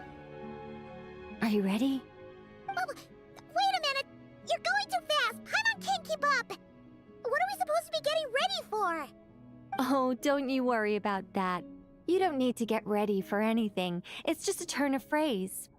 Based on my observations and understanding, you're not a fan of complex introductions and explanations. You prefer to find your fun in the heat of adventure. Am I right?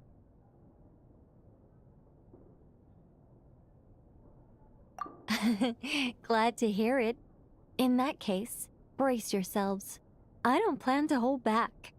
You know us angels. We just can't resist the satisfaction of guiding adventurers to treasure.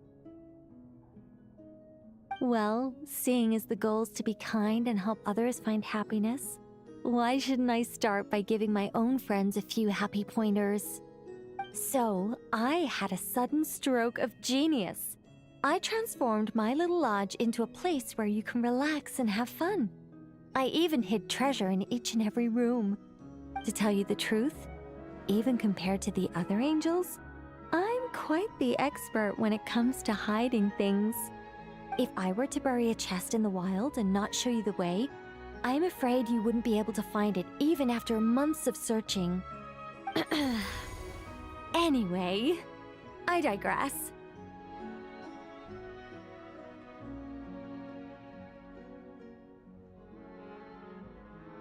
I don't want to make things deliberately difficult. Nor do I need you to run around the wild just to keep me entertained. All you have to do is find 3 feathers right here in this room. And once you're done, let me know so I can watch you open your reward. A nice, big treasure chest. Ah! So we're going on a treasure hunt! Huh! Paimon can't wait! Exactly! A treasure hunt. It's going to be so fun!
Wait a second. Did we shrink?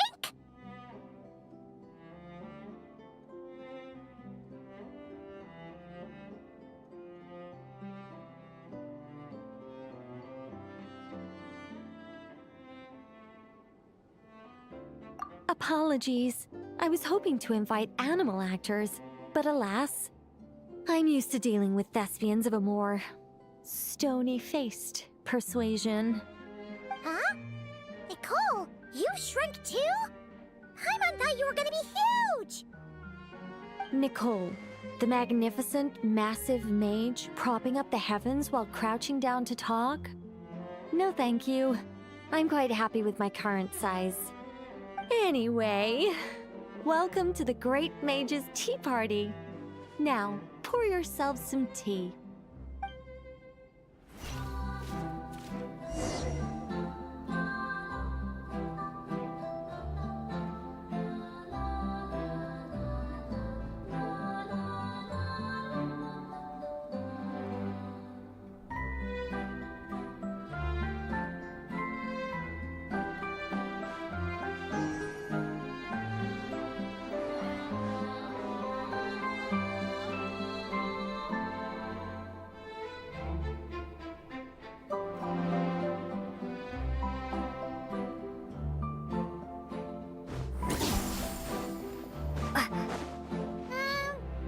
Does the Great Mage's Tea Party involve us boiling the water ourselves? It's called participation, Paimon.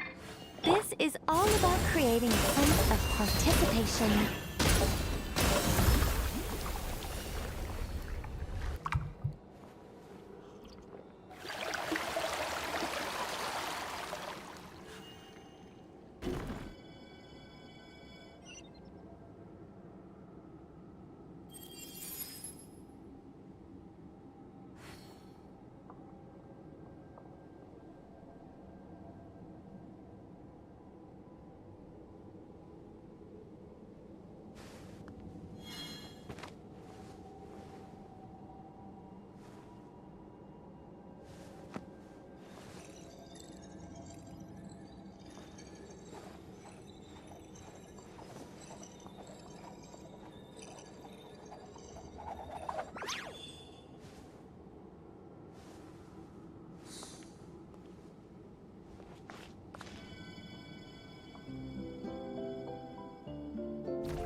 What am I now, you ask? Just a human who's lost her voice.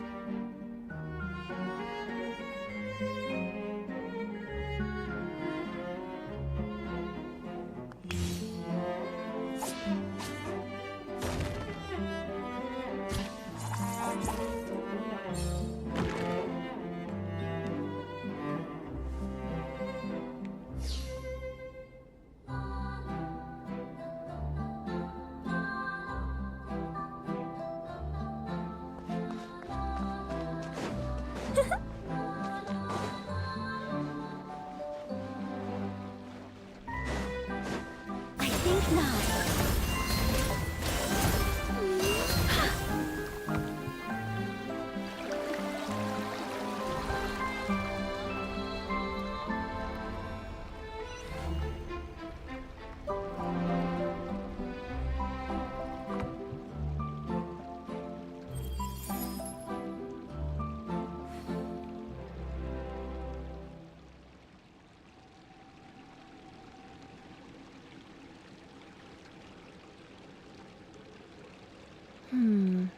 Not the best idea I have ever had.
ourselves too? Alice takes 3 sugars, Anya prefers 1, and Barbara likes hers without. Okay. Should Paimon be writing this down? No need, no need. I'm just thinking out loud. A path's opened up! Looks like we can go this way!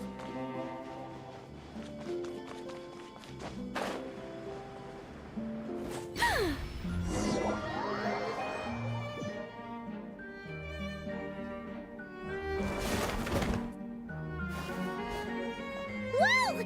Is that a giant Mandragora statue?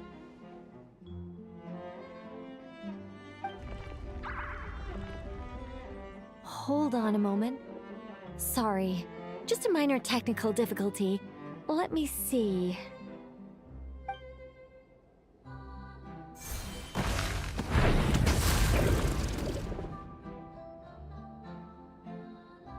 It's moving! Hey, is this thing attacking us? Aha! Much better. What do you mean, much better? Come on, it's barely attacking you.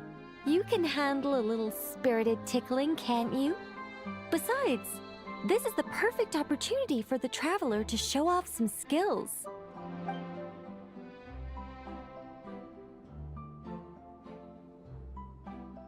Hey, Nicole! Help us out here, will ya? All right. Heaven's will made mine.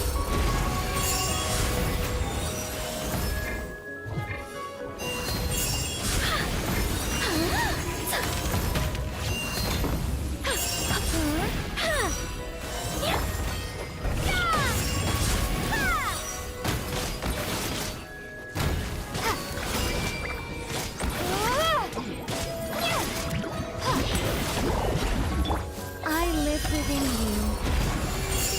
Begone!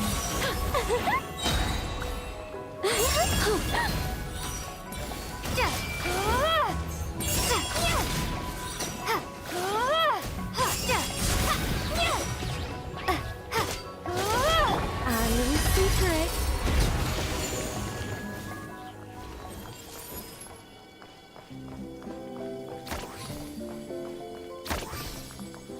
And look, the tea's still nice and warm. Just right, in fact. Did you just plan this whole thing just so you could sit back and enjoy this moment yourself? Come now. This is your reward. You were the ones who earned it after all. Go on then. Open it up.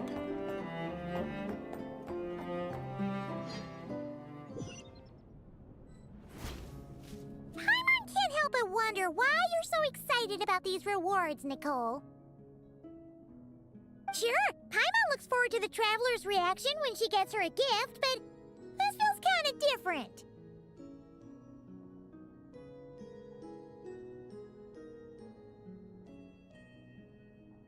Oh, don't worry about that. I don't mind. At worst, my answer might shatter a few illusions you have about the angelic race. If you thought we were all selfless, benevolent beings, the truth may make you think again.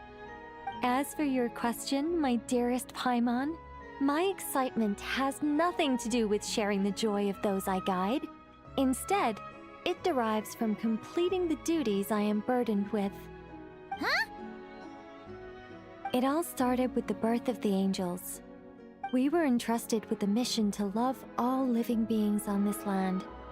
But unlike the gods who came after, our ability to perceive emotion was crude and undeveloped.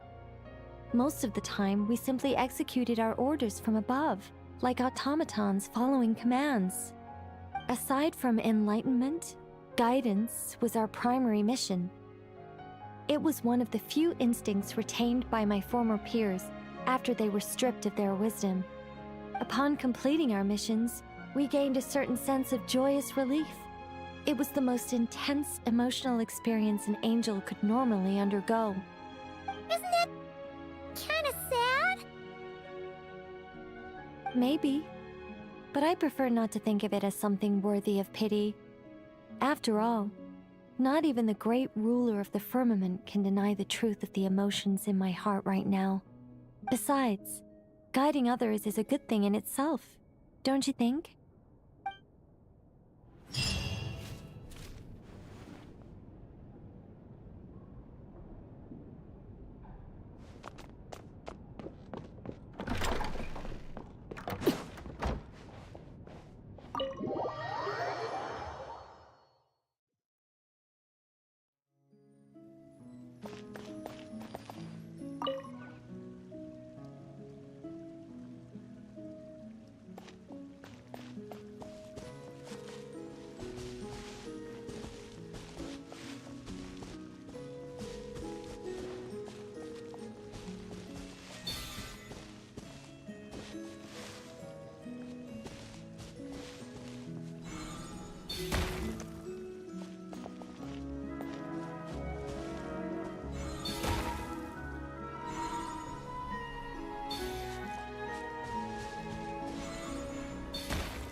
Looks like we made a mistake here.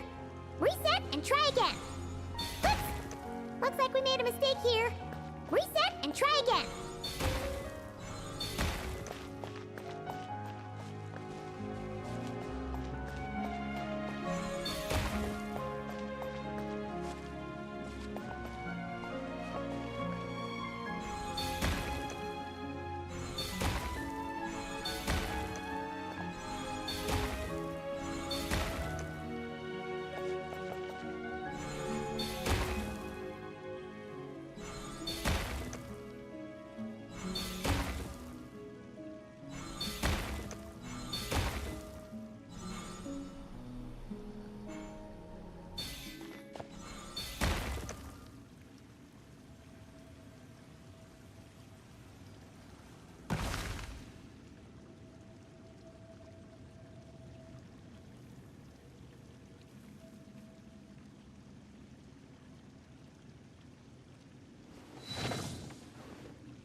Swap.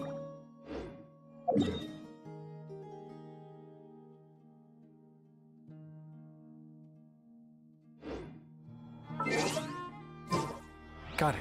Thanks, Roland.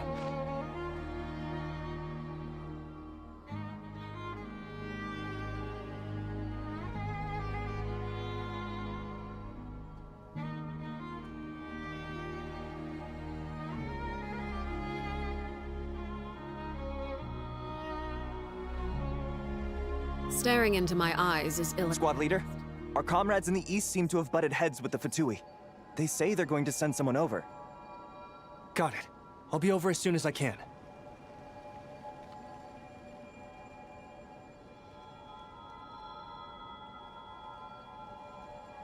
Jeez, Itlua. Are you always this busy? Recently, yes. There's just so much work to catch up on.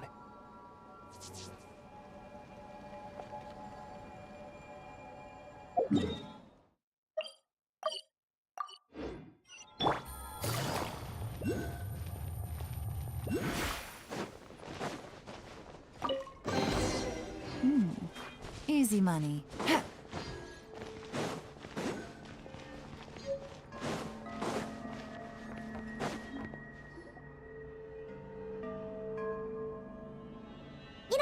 Paimon's been wanting to ask for a while now. What are these vehicle thingies we keep seeing in the Lightkeepers camps? They kinda look like food trucks, don't you think? It'll be awesome if you really could cook up there. But Paimon has a feeling there's more to these things than meets the eye.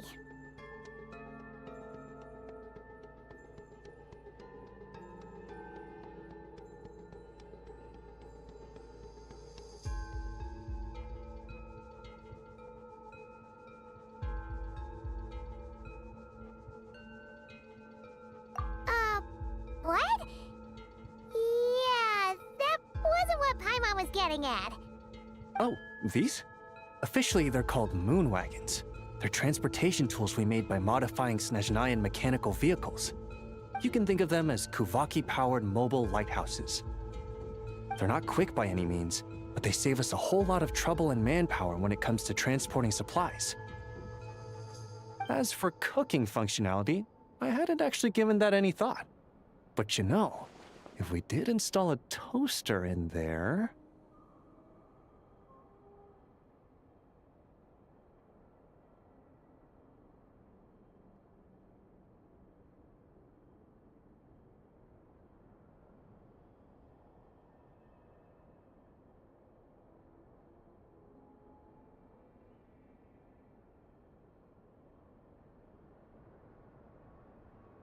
Oh, no. Filling stomachs is a key part of a Ratnik's duties, too. Thanks for reminding me of that, Paimon. A proper food truck would save us from having to build makeshift stone stoves just to eat a hot meal. Right? And that way, you could even hold your own bonfire parties, too! Except, everyone does seem really busy. Not sure they'd be in the mood for that. Actually, I really hope that one day, we can. Just the thought of it makes me smile. But that day will have to wait. For now, at least. Yeah, it's all because of the wild hunt, isn't it? Yes. Flint's did send word from the south that the strongest wild hunt anomaly we know of has been destroyed with your help. But it continues to cause havoc elsewhere, so there's no easing off for us. Not only must we shore up our bases themselves, we also need to ensure that the roads are clear, which entails dispatching Ratniki at regular intervals to patrol vast areas of land. Whew. Just listening to all that is kind of tiring already. You Lightkeepers sure have it tough. And that's just the basics. The real danger lies with those wild hunt outbreaks that suddenly just appear out of nowhere. Such tasks are all handled by Gramps, Flynn's, Olav, and those guys. I can't have Gramps fretting over every last thing, so I've taken over handling of the groundwork. Honestly, compared to our shortage of manpower, supply prep is nothing. To continue on the topic of food, even the best cook in the world couldn't do anything without ingredients. Over the years, many of our former bases have fallen into disrepair, making them ill-suited for long-term postings. At the moment, everyone has to shuttle back and forth between our camps and HQ, leading to fewer and fewer people available for combat deployments.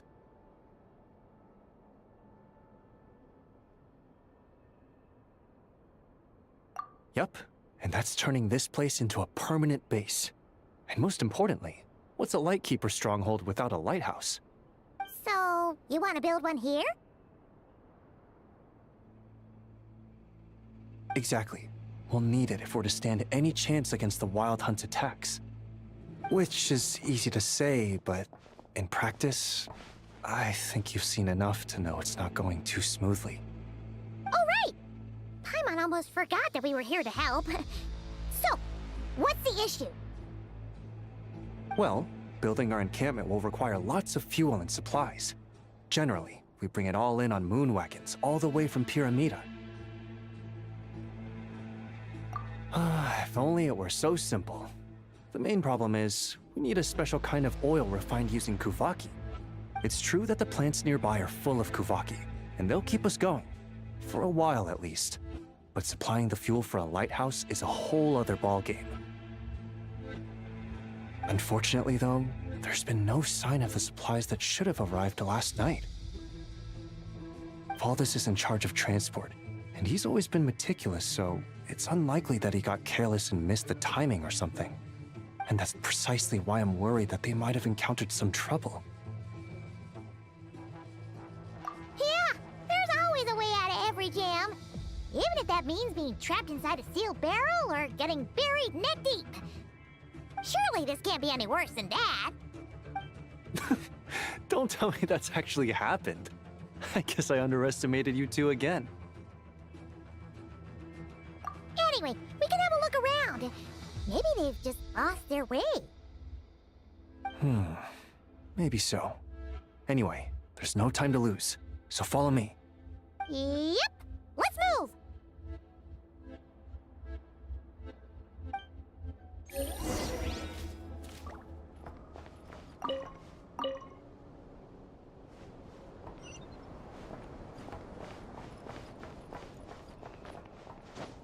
Yeah.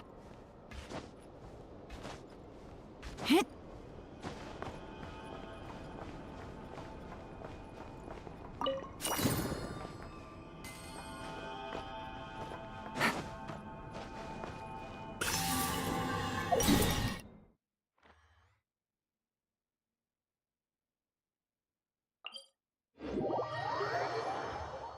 Strange.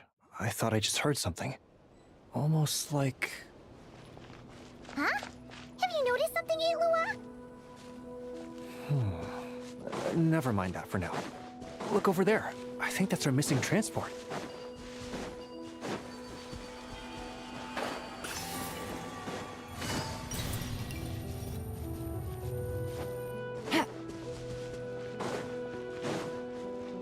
Well, that's weird. That's the vehicle, all right, but there doesn't seem to be anyone around. Huh? Is someone there? Help! Please, help me! Squad leader! Thank the gods you're here! Please, help me! Valdez, how did you end up here? It's a long story, but the barrier created by these mandragoras can't be broken from inside, so I've been stuck in here for almost the whole day! Something about this doesn't quite add up. This place isn't on the main road from Pyramida, nor is it some sort of shortcut. And as for the mandragoras, it wouldn't usually bother passersby unless they were trespassing on their territory. In short, I'd like an explanation as to how you ended up here, and a reasonable one at that, or you might have to stay in there a while longer. Ooh, you don't usually see Eilua getting angry. Paimon's kind of scared now, too. Oh, that's true. Guess being an adventurer really does have its advantages. It's a good thing we're only honorary squad members, or we'd be subject to his discipline, too. All right. Last night, I found the path to our camp blocked by a large group of mandragoras. You know how I like studying insects and plants, Squad Leader, and it was such a rare sight to see this many mandragoras gathered in one place. I didn't want to miss the opportunity, so I followed them all the way here. But then... I'm so sorry. I'll take responsibility for this, I promise. How about I cover Night Watch for the coming week? No, make that the whole month. You're right. We can discuss the breaking of regulations after we get back. For now, let's concentrate on getting him out of here. I could use your help again, Traveler. Thank you!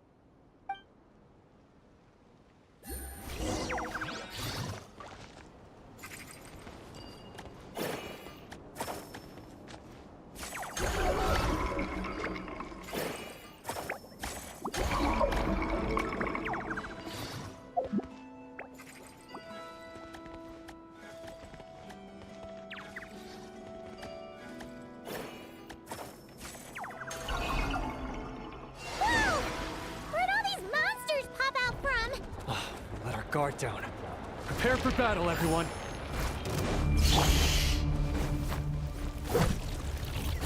Gather! Order guide you. Yoo-hoo! Busted. You got this.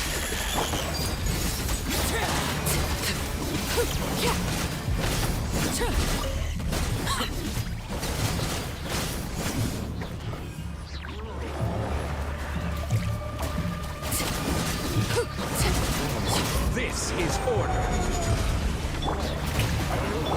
Be gone, Shadow of Darkness! Go get him, Aiden! Here comes the catch.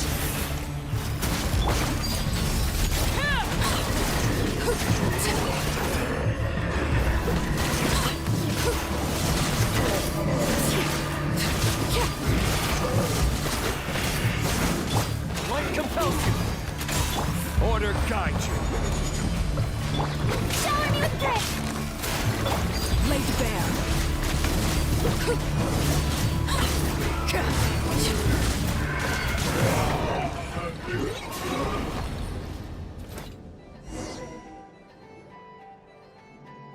Phew!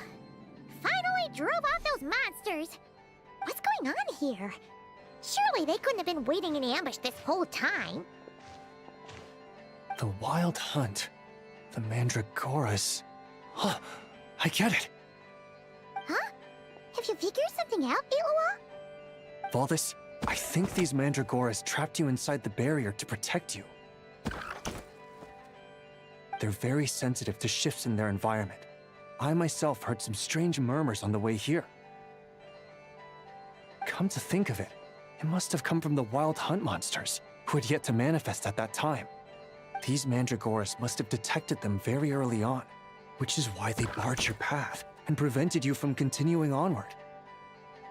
Only to have you follow them anyway, leaving them no choice but to trap you here for your protection.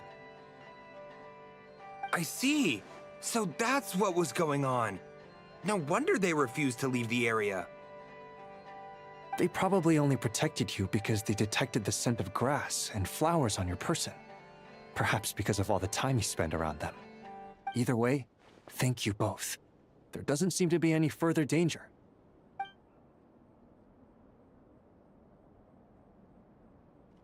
There they go.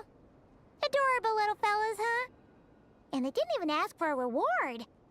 Imagine if we had them around to watch our backs. We'd never have to worry about being ambushed while opening treasure chests again. You know, putting it like that, it was kind of understandable that Valdis would want to follow them. Right? Finally, someone understands me.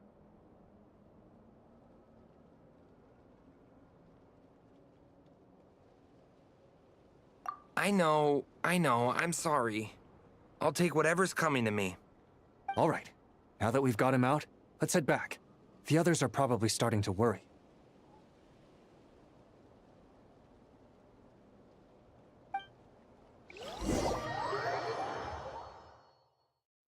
Alrighty, that's the issue resolved and our fuel stocks replenished. Thank you both very much. Don't mention it. We're part of the team, right?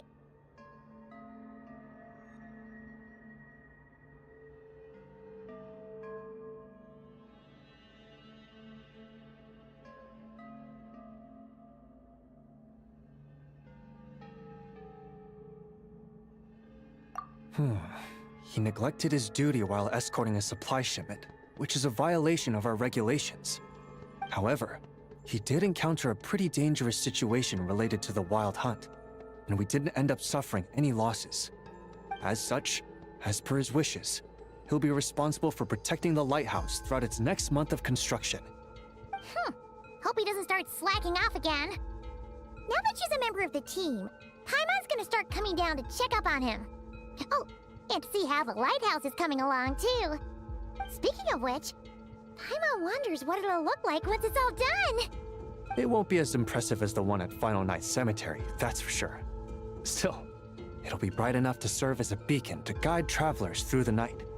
So long as we're able to keep people safe, whether from the Wild Hunt or anything else, our efforts will not have been in vain. Anyway, I should go back to sorting through our archives. All that work isn't gonna do itself.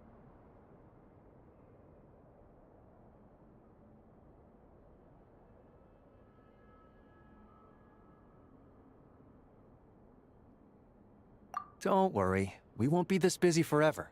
We should be able to put our feet up a bit once this place is up and running. In that case, we'll help you out. That way, it'll be done in no time. Your help would be most welcome, believe me. But I'm sure you've got a lot on your plate already.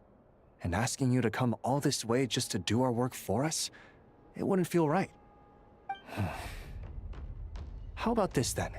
If you find anything useful during your adventures and you happen to be passing by, feel free to drop it off. Come on, it's no biggie. Like you said, we're squad mates now. Isn't that right, Traveler?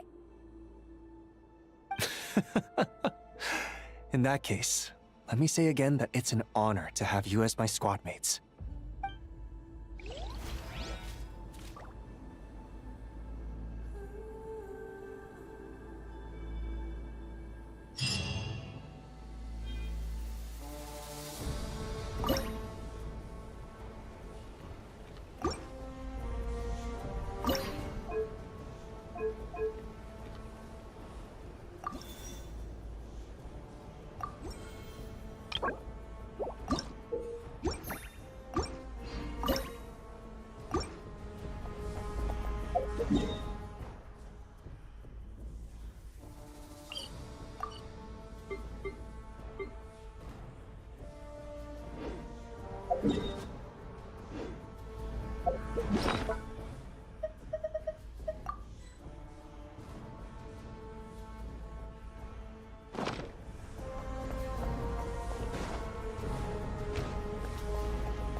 Greetings.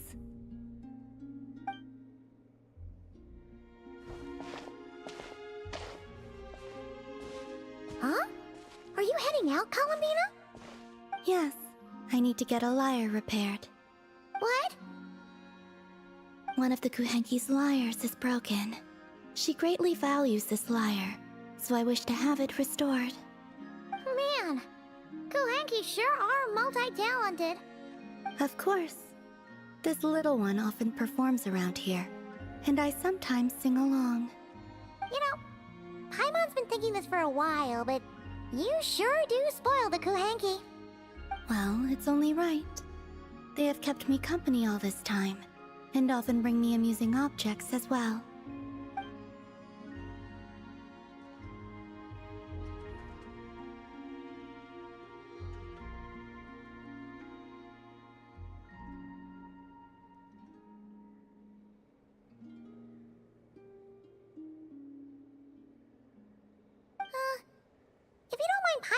asking, how do you plan to fix this liar?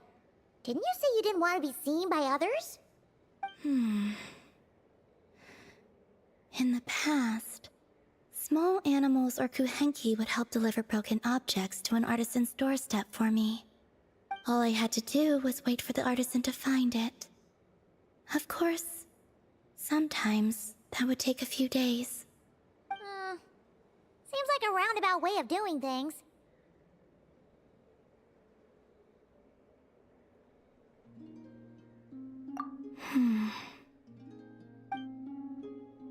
Yeah, just leave it to us. Who knows? We might even be able to get this done today. Very well. Thank you. Our pleasure. By the way, what artisan do you usually bring your stuff to? I don't know her name, but there's a large mechanical hand by her door, and she lives in a round, conch-like home.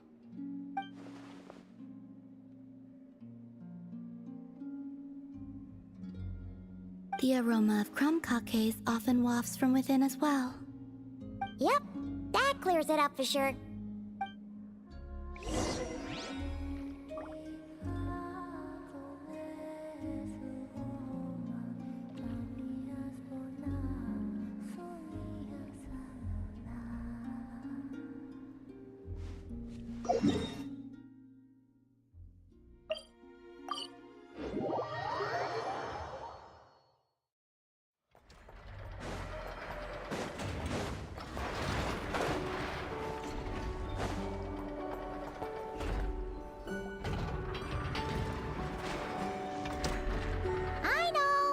Are you home?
You?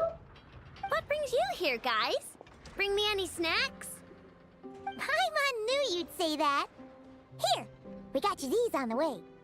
Oh, quick, hand them over. Inafa's gonna be back soon.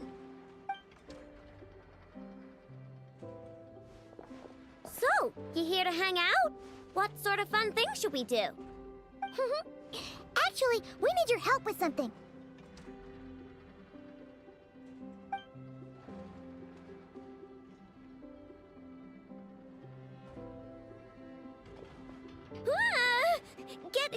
Get that weird thing away from me! Weird thing? You mean this liar? I told you! I don't mess with stuff that science and mechanics can't explain. I'm telling you, that liar just shows up on my doorstep at random.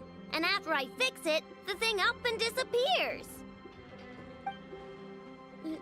Not that I believe in spooky, superstitious stuff like that.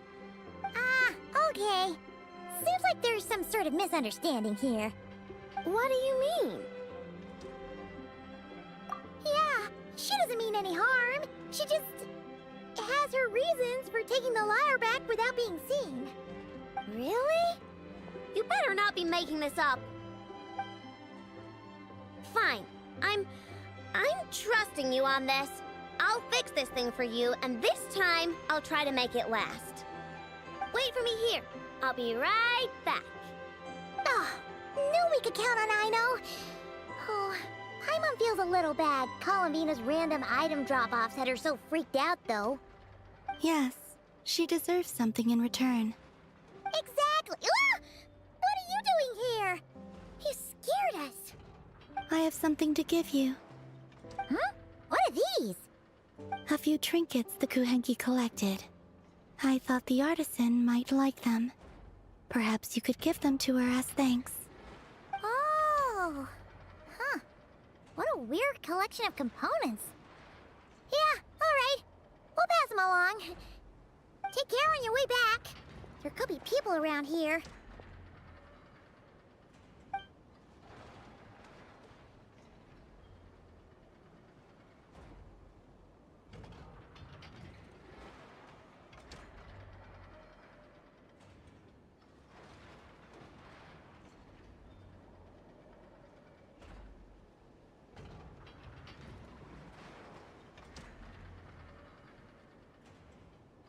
Huh? What is it?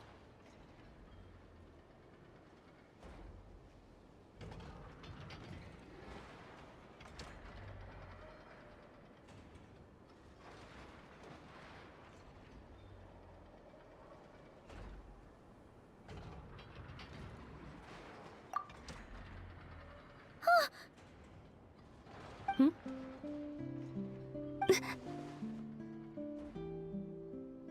Analyzing appearance. What are you doing that for? Match found. Resemblance to Notcry Moon Goddess statues is 95%.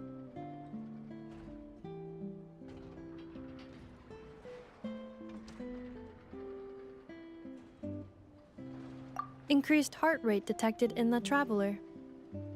Okay, all fixed. Did a pretty bang-up job if I do say so myself. It shouldn't break ever again. Also, about those Nepha. What was that last part, I know?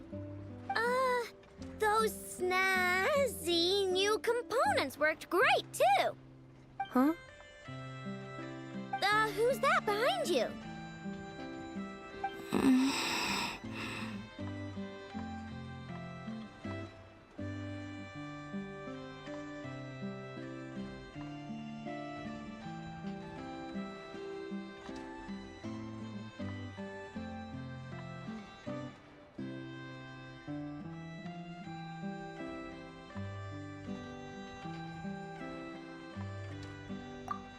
She kinda looks familiar. Have I seen her before? Whatever. The most important thing is, I hid those snacks Paimon gave me. That's right. Also, she wanted you to have these components as thanks for fixing the lyre, I know. Ooh, let me see. Wow. These are rare and so old. You sure I can take them? Yes. Thank you so much! If you ever need anything else fixed, just come find me. No need to be shy. Well, we got places to be, so, I know, Ineppa, we'll swing by some other day, okay? Oh, we've gotta get the damselette out of here, or Ineppa will recognize her for sure. Oh, sure. See you some other time. I gotta do some cleanup quick, or Ineppa's gonna find the snack crumbs. All right, until next time. I know. Yeah? Would you like to frame these components or preserve them in any way? What? Why would I do that? They appear to be gifts from the Moon Goddess. Huh? What are you talking about? Remind me to check your circuits later.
What